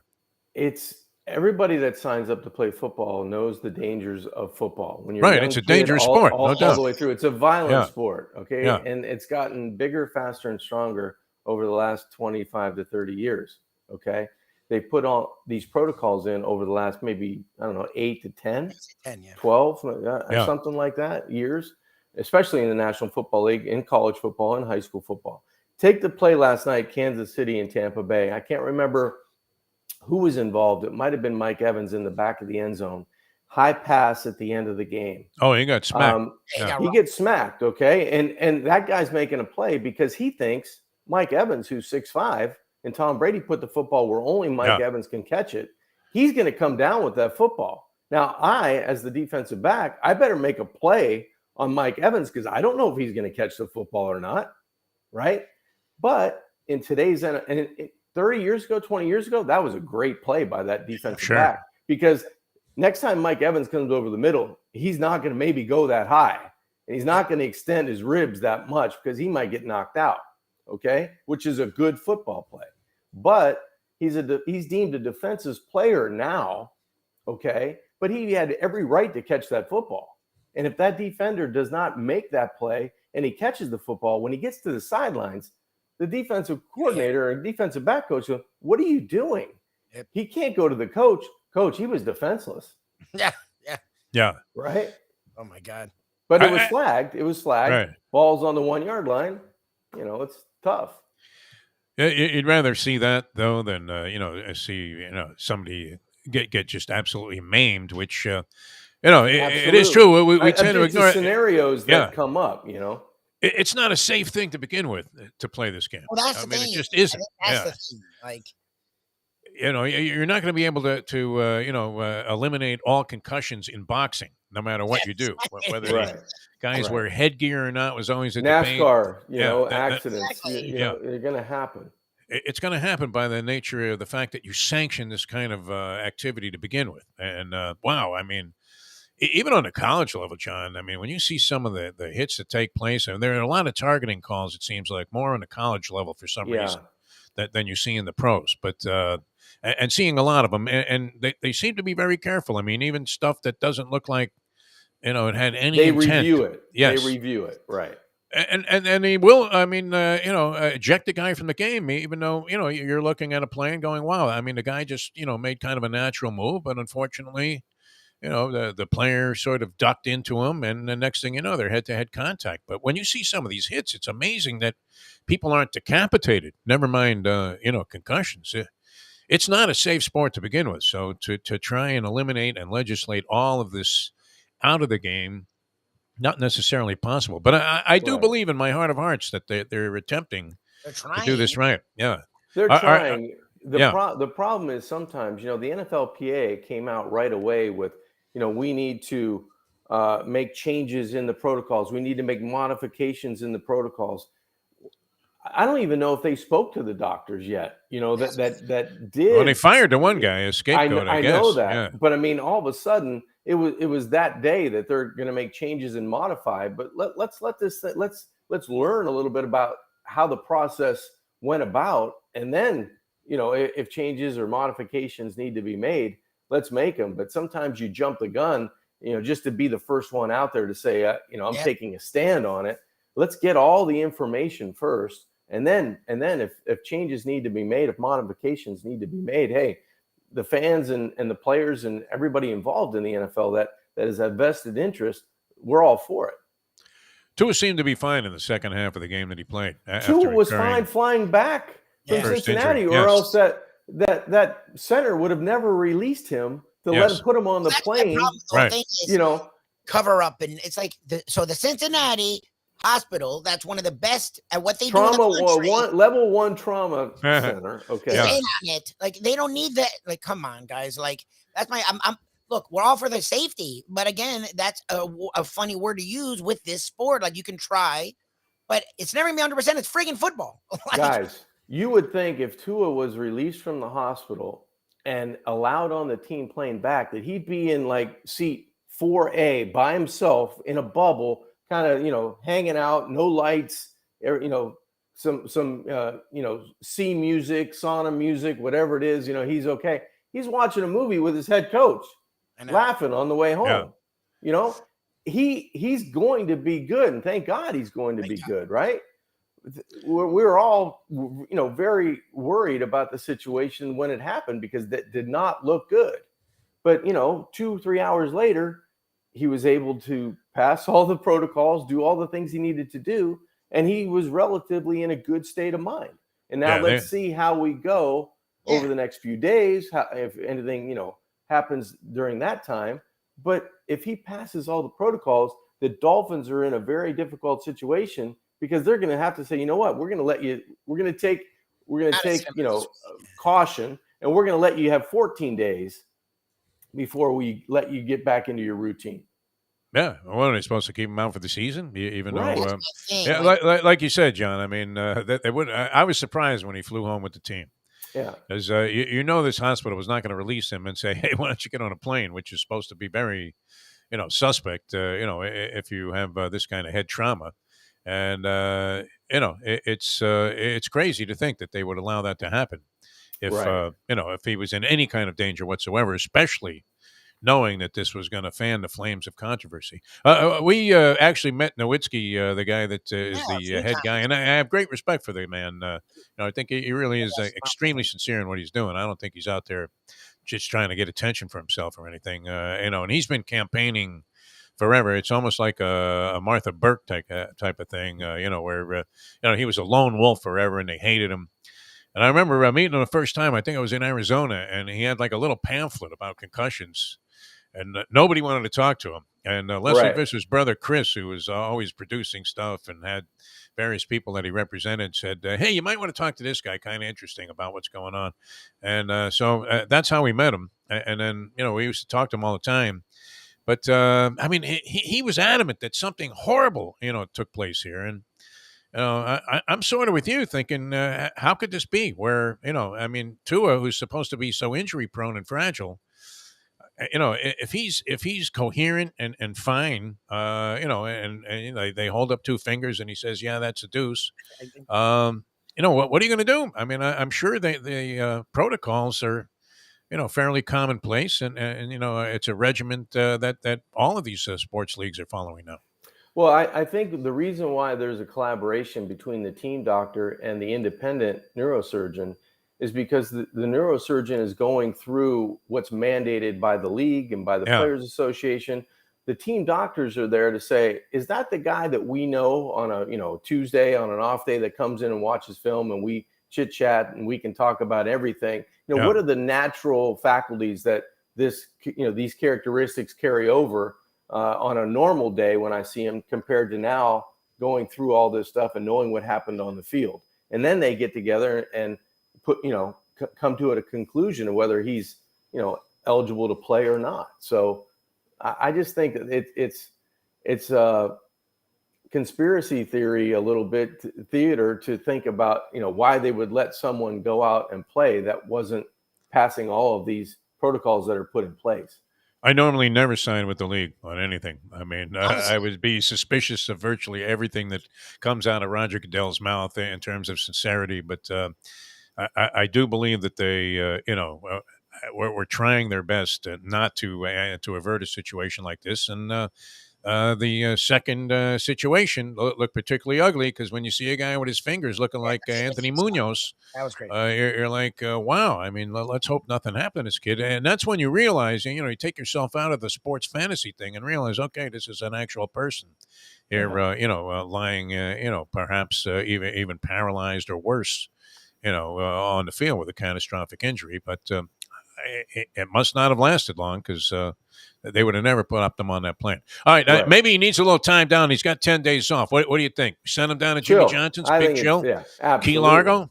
Jimmy would be Beer happy for about all. that. Yeah. Might have some advice for him. He's going to find himself in a veritable paradise. And we're happy, obviously, great compassion for our people on the West Coast, including our good friend Mike Westhoff, who had some damage, he said, to his home and cars, but came out of it, personally unscathed as far as his own well-being goes, which is great.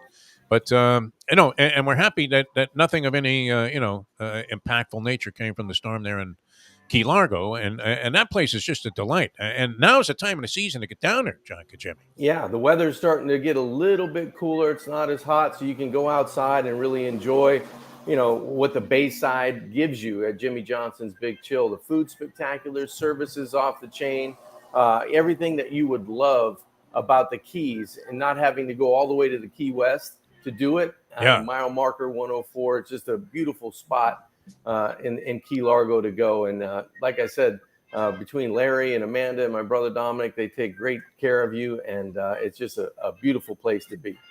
Makes a big difference too when that fish just came out of the ocean. If you're getting some kind of seafood dish, Yes, it does. I mean, and you can kind of taste it. It's just such a sensation when you get down there and you get some of that fresh seafood that they have, and then all of the other stuff is great. Great place to watch all of the sporting events. I think college football is getting more intense right now. We're getting into some more and more meaningful games, and then the pros have been brilliant so far this year. Yeah, the pros have been great, and that sports bar is a great spot, Defo, to have your chicken nachos with jalapenos and grab a beer and take a look at all the multiple TVs that are up, all around Jimmy Johnson's sports bar there.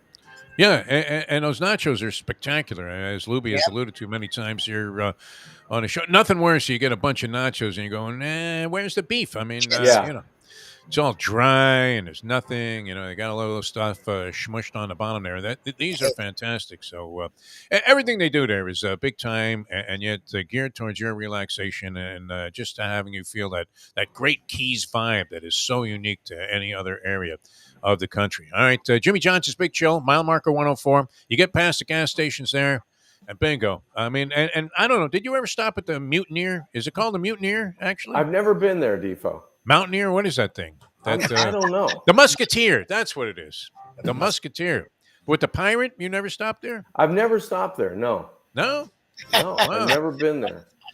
Yeah, I may have. I may have gotten too many of the dings. I may have in another life, but I don't remember if I was there. Lubie and I think, sang karaoke there one night, did we not? When we were staying down in Homestead for the race. Yeah, they put us in Florida City in a hotel there because they didn't want to spend a lot of money on our presents. And we ended up at, I think, is it called a Musketeer? I always referred to it as a Mutineer. All right, well, go right by that. Alabama Jacks is toast. I mean, the greasy conch fritter. Who needs that? Right to Jimmy Johnson's Big Chill. Mile marker 104, the Overseas Highway. And you probably won't leave. That's the thing, right? Just some accommodations there and stay for the weekend. All right, more coming up. The Pigskin Playbook. We're going to open it up even more here and get into some college football with John Congemi, who is all over local television here. Are you doing any national stuff now, too, as a result? No national stuff. No, no more college football, but just doing Dolphins pregame and postgame on Channel 4. CBS 4. I love that. This is very old school WYOD when I was working there, where you would have a pregame show even though the team didn't play. Yeah, it is. It is, Defo. I used to do like 4 hours on a Sunday, even though they were playing on Monday night. Hey, believe me, I didn't volunteer. Whatever's on the contract, we do. We follow.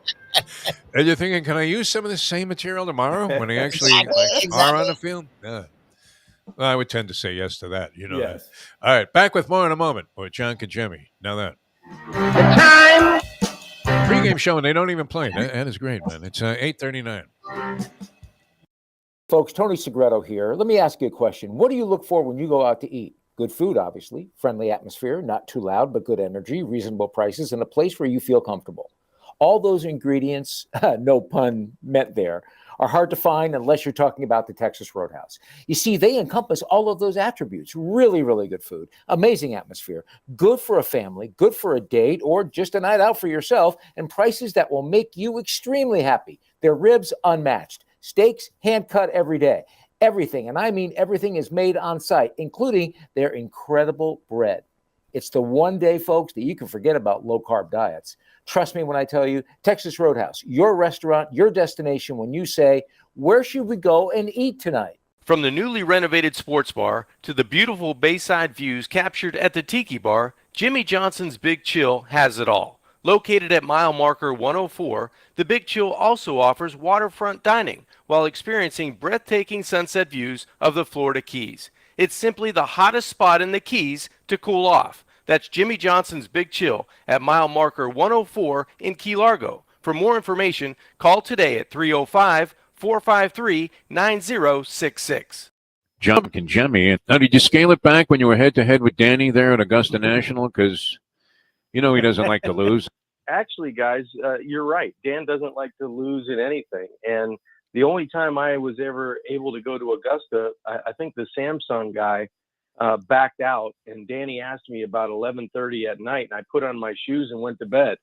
And I woke up and went to Augusta, made a hole-in-one on the 16th hole, and Dan said he hit a better shot than me, so he took the tee on 17. So I let him do that. I didn't want to get stepped in front of you after a hole-in-one? When you add it up, I flew up on a private jet. I was going to eat for free. I played the golf course. I figured he deserves the tee on 17. I mean, the audacity just to cut right in front of you after a hole-in-one. Buenos dias. The cafecito is piping hot. Why not enjoy it with Defo and Lubie? It's now time for the Defo Show. I would imagine Dan Marino had access to a lot of free stuff and probably still does, John Congemi. Yes. Does he have like 1,000 pairs of shoes and, the isotoner gloves? Now, did you benefit from the spill-off there? One man gathers what another man spills. I mean, was it Grateful Dead time for you?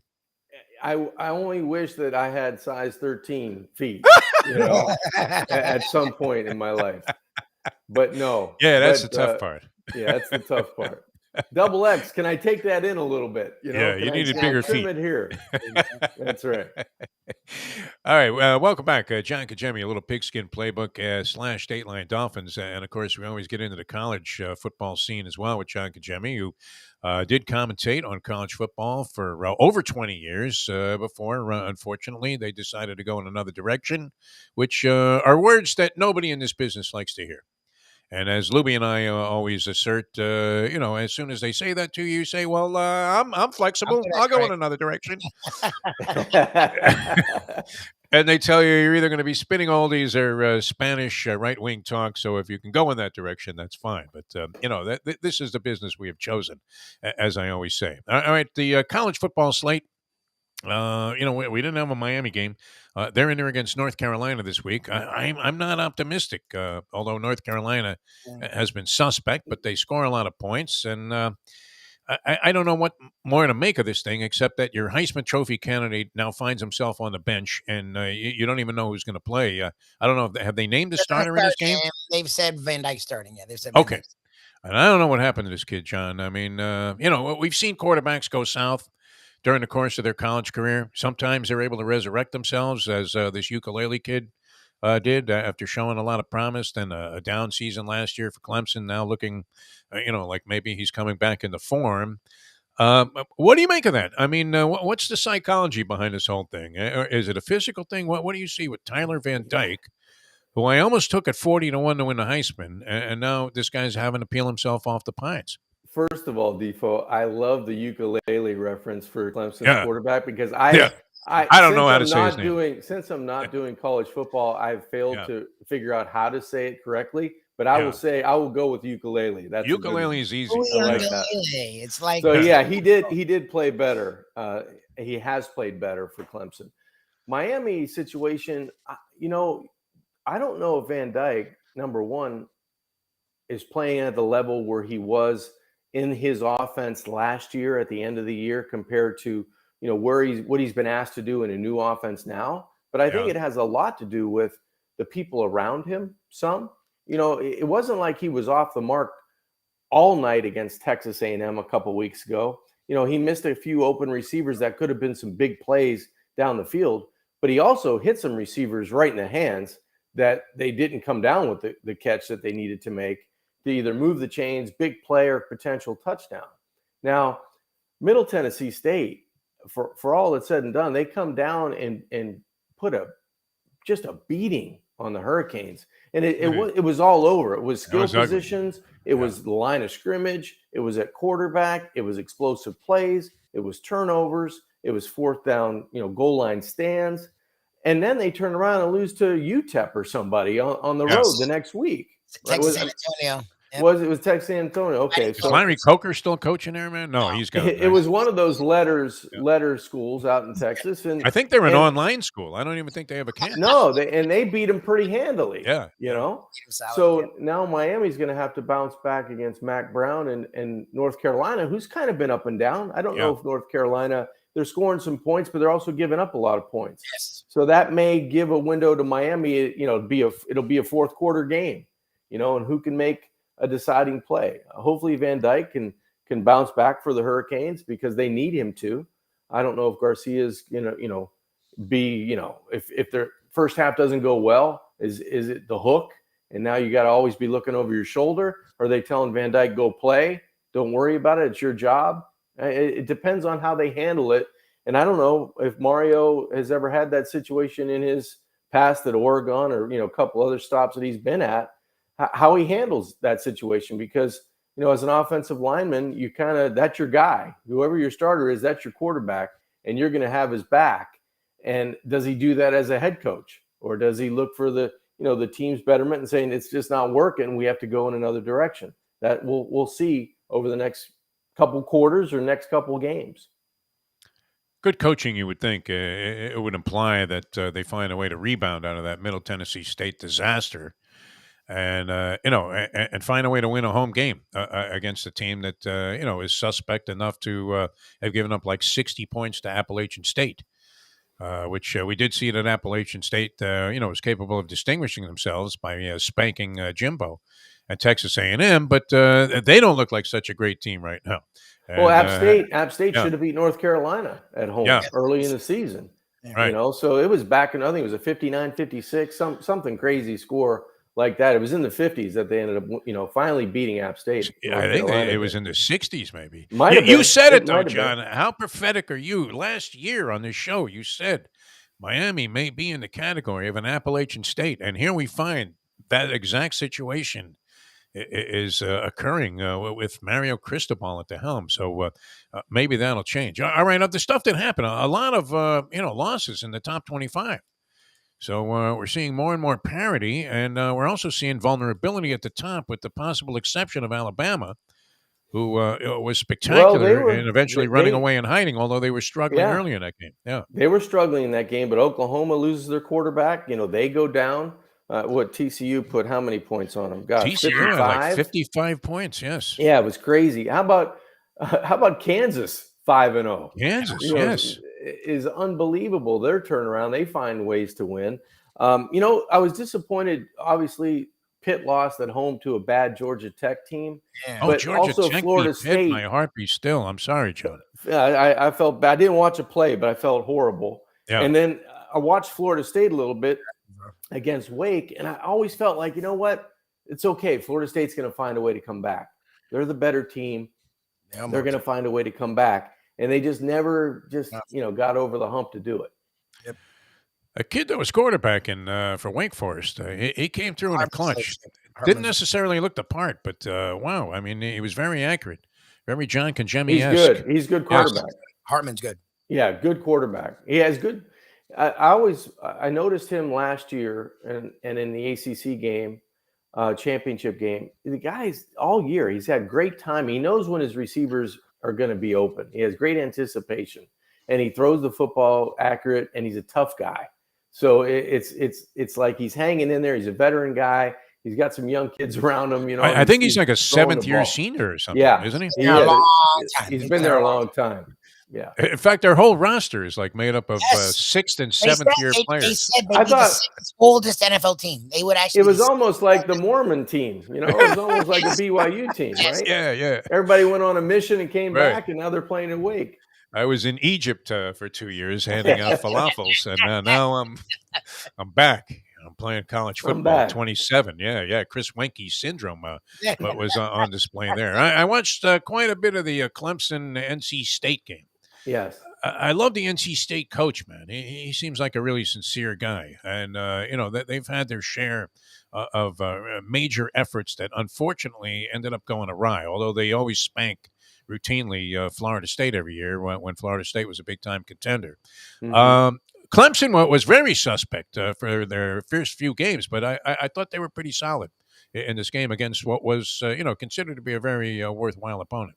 That was a great atmosphere for college football. Wow, wasn't that something? ESPN or ABC took you inside, as Clemson's boarding the buses, they're coming out of the locker room. What they was kinda wheel that, them John? around. I thought it was really, really cool. And it was a good battle. NC State's a good football team. And you're right. Dave Doran's a really good head coach, and he's a no-nonsense guy. He's just a upfront, in-your-face, ready to go type of coach, and he's ready to play anybody, anywhere. And he went down to Death Valley and unfortunately came up, I think it was 10 points short, but a good game back and forth, and two really good teams. They were banging heads. They were going toe to toe. It looked like Clemson had enough answers early to probably have the result that eventually happened, which was that they would pull away a little bit at the end of the game in what really was a very close game for a 10-point final margin of difference. Wouldn't you worry about stumbling down that plank there as you come down if you were a Clemson player? Did you ever play there, by the way? Because never played there, never been there. I didn't even broadcast a game there. But friends of mine have, and they said, you got to kind of take it easy getting down there. But they look like they're flying, especially Dabo. Dabo comes running down there like he's Usain Bolt. And you talk about the cliche that analysts, unfortunately, are using over and over again. I mean, that's running downhill. Yes. If you're going to do it. I mean, that's my image of running downhill. And then I'm thinking, what about some of the scrubs that were on the third bus? Isn't there a likelihood that one of them would fall down as they were coming down there with that kind of macho strut?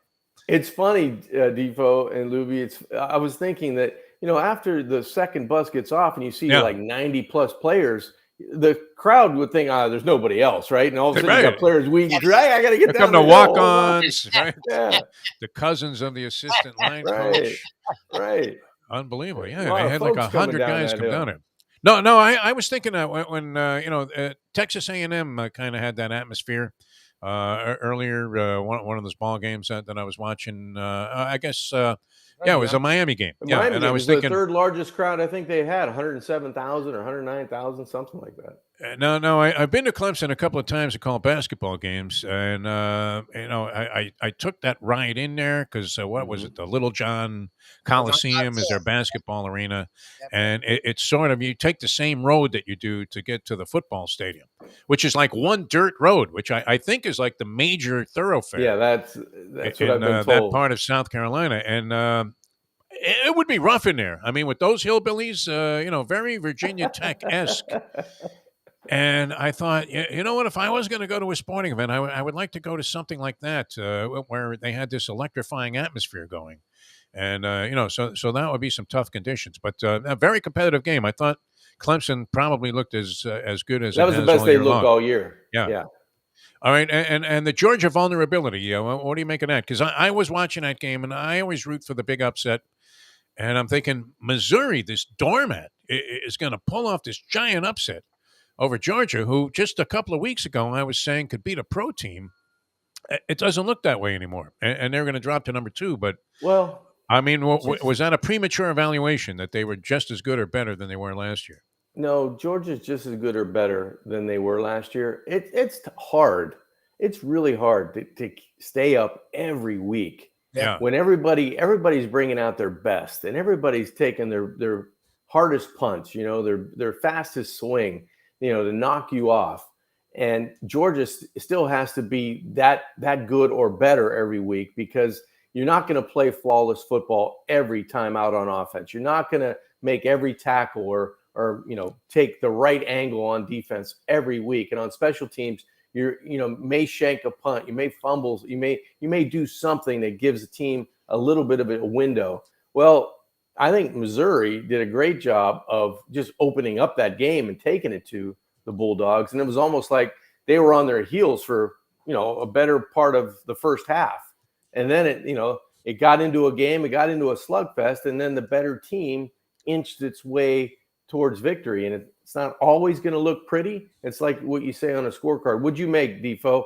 Oh, I made a 4. How the hell did that guy make 4? He hit it in the woods. Yeah. He hit it in the bunker. He scored like an 8, and then he made a 60-footer for par. There's no pitchers on the scorecard, right? No. There are some pitchers that, when you get into college football, what's the eye test look like this week? Are they still going to be number one? But they won. They found a way to win on the road against another, SEC team. So you got to give them credit. I was watching USC struggling with Arizona State on Sunday night or Saturday night. That was pretty late. And then my favorite incident of the college football weekend was Ryan Day and Greg Schiano nearly coming. Oh, that was great. That was awesome. Did we ever get to the bottom of? I was hoping Schiano was going to pop Ryan Day. He's capable of doing it. He's got some Dan Campbell in him. Absolutely, because Ryan Day's fake tough. I think Greg's real tough. Yeah. No, and he's in New Jersey there at Rutgers, which unfortunately he's got some help. Pummeled in that your game. Address. They did cover the 40 and a hook that I was looking for. But that was kind of a Bush fake punt with the score the way it was in the fourth quarter. Even if it was a bobbled snap, okay, you kind of wave to the other sideline and go, "Sorry, we didn't mean to do that." The game. But it's over. Ohio State. There's even more reason to hate them. Is there not? I mean, I don't know if you're an Ohio State fan, but no, born in Ohio, used to be as a kid, not much anymore. Yeah, I even want to see the statue of Woody Hayes toppled at some point, as if he was Saddam Hussein. No, I still like Woody Hayes, but maybe not so much now. These guys. All right, and we touched on Alabama, and you mentioned the Wake Forest Florida State game, and it's getting more and more exciting. Michigan still hasn't played anybody with any kind of measuring stick. TCU popped itself onto the scene. So a lot of very interesting developments all across the board in college football. The Dolphins and the Jets. What do you make of that coming up this week? It depends on what team shows up, what quarterback shows up. I still. Do you trust Bridgewater? Do you trust Teddy Bridgewater? Yes, I do. I thought for what the situation he had to come into with Tua, going down in that fashion and coming, being thrusted into a game on a short week where he probably took some reps, but it was all walkthrough. There was no really deep preparation. And he was going to, play for 2.5, 3 quarters in the game. You always, mentally do that as a quarterback when you're the backup. But he had to come into a rough situation. I thought he handled it really, really well. He used his legs to keep plays alive. That one third down conversion, I think it was, where he runs for a first down. He pushed the football down the field to Tyreek Hill, about 65 yards in the air. I thought, the first play when he came into the game, it was, 3rd and 14. He threw a strike for 13, on a deep curl route. He did a lot of good things in the game. The interception at the end of the game, that was a shared responsibility because there was a hot read. A linebacker comes in. I'm not so sure Kasicki knew it was hot, so he kind of was not ready for a quick pass. And a bad throw, bad route, doesn't equal to a lot of good things. But all in all, I thought Teddy played pretty well. And if he had to play this week, I'd feel confident in his abilities. He gave a good account of himself, I thought, except for that one play. I mean, which clearly, the cliche would apply that they weren't on the same page there. As Gesicki ran inside, and he throws the ball right to a member of the secondary, and unfortunately, that was the death, of that particular drive. But I feel fairly comfortable. I'm thinking Tua plays though, and that's going to really spark like wild raves, and waves of controversy, around the league, especially if something happens to this poor kid. Unfortunately, again, which you're hoping is not the case. But what looked like it was going to be a routine win on the schedule, all of a sudden, looms as an important game, and the Jets are sitting there with the possibility of going 3-2 themselves. Right, they're 2-2 now, which I Yeah. wouldn't have thought they would be. And hey, you know what? Maybe Roger Goodell calls, Stephen Ross and says, "Listen, I know you can't go to the game, whatever, but maybe we'll give you a first-round draft pick back and just sit Tua this week, right?" Yeah, no way you're playing Tua this week. There's no way. Goodell won't enter into this. I mean, that's just kidding. He's going to keep his hands out of it. Yeah, I mean, it'll be very curious to see what people's opinions are about, and I would imagine at some point they'd have to announce whether Tua was going to be, even eligible, to play in this game. But, well, first of all, the first thing you got to look for is when he exits protocol. Yeah. He's in concussion protocol now. They have to make an announcement that he's out of concussion protocol at some point. Yeah. All right. No, we'll see what happens. John, always a pleasure. Flew by as usual. That was Jimmy fun. Johnson's Big Chill. Always a lot of fun. We're looking for get on Tommy Fox. I don't have my phone yet active, so get on to make those arrangements so we can get down there. We don't want to have it post Jimmy's book coming out, and I know. I will do it this week. Let's make a move. Yeah, tell Tommy before it comes out in paperback. The book we want to, or they're making the Showtime documentary about it. That's following right. American Gigolo on a Sunday night. All right, John, always a pleasure. Great stuff as always. Thanks so much for being with us here on the show. You got it, guys. Look forward to next week. All right, John Congemi, brought to you by Jimmy Johnson's Big Chill. A lot of fun being with you today. Certainly a ton of stuff to talk about after another NFL weekend, and can't get any better, right, than that Major League Baseball race. It was great with the Mets and the Braves. People are going to say the Mets collapsed. I even in New York, though, they're not implying that, Lubie, which is good, right? This is one of the biggest margins lost of games advantage in a pennant race in a long, long time. I'm not sure what the exact number was that the Mets were up over the Braves at their highest point of separation or biggest point of separation, but anyway, the Braves have erased that, and now I believe they hold, not only a 2-game lead with 3 to play, but they do hold the tiebreaker advantages for winning the season series after sweeping the Mets. That's amazing, huh? You mowed down DeGrom, Scherzer, and this guy Bassett, who's been very good. I think he was like 15-8 going into last night's game with a very, very respectable and somewhat minuscule earned run average. And the Mets thought, wow, we have lined up, the stars have aligned perfectly for the series. How about this guy Morton, too, for the Braves? Have you watched him? I mean, he's like 100 years old. He just signed an extension for $20 million for 1 more year. Charlie Morton? Yeah, he's legit. How's he doing, man? He was hanging curveballs yesterday like he was serving meatballs up at Cafe Martirano. And the Mets had a couple of home runs. You have to like this guy, Jeff McNeil, too, old school. McNeil, I mean, he's competing for the batting title with Goldschmidt from the Cardinals. I don't know if he can catch him. No, with Freddie Freeman from the Dodgers. And he's a few points behind, or was, but he went 3 for 5 yesterday, including a home run. Chokes up on a bat like he was Nellie Fox. You have to see this. Have you seen this guy? And he's hit in front of Alonso, batting third for the Mets, but hitting like 330 maybe at this point here, which I have great respect for.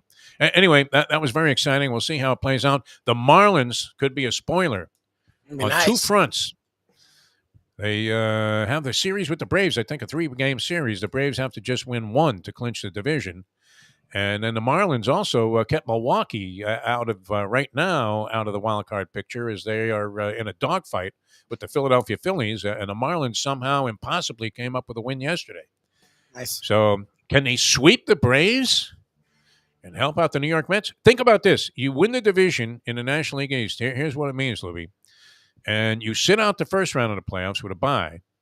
And the team that has to play the first round, even though they'll be hosting all 3 potential games in a 2-out-of-3 series, then if they win that series, has to play the Dodgers in the next round.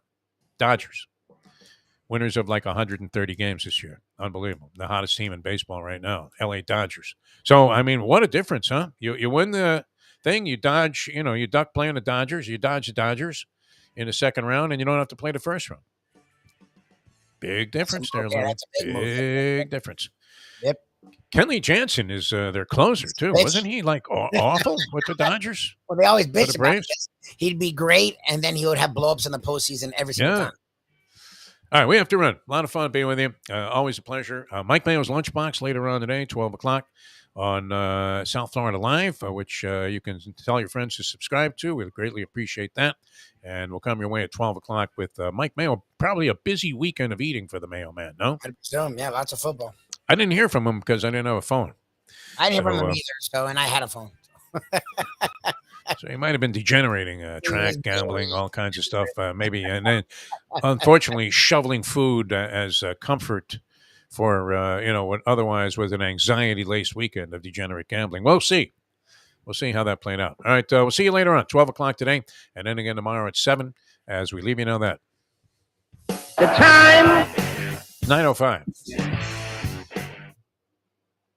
Let's go to eat a damn snack. Look what they done to my soul.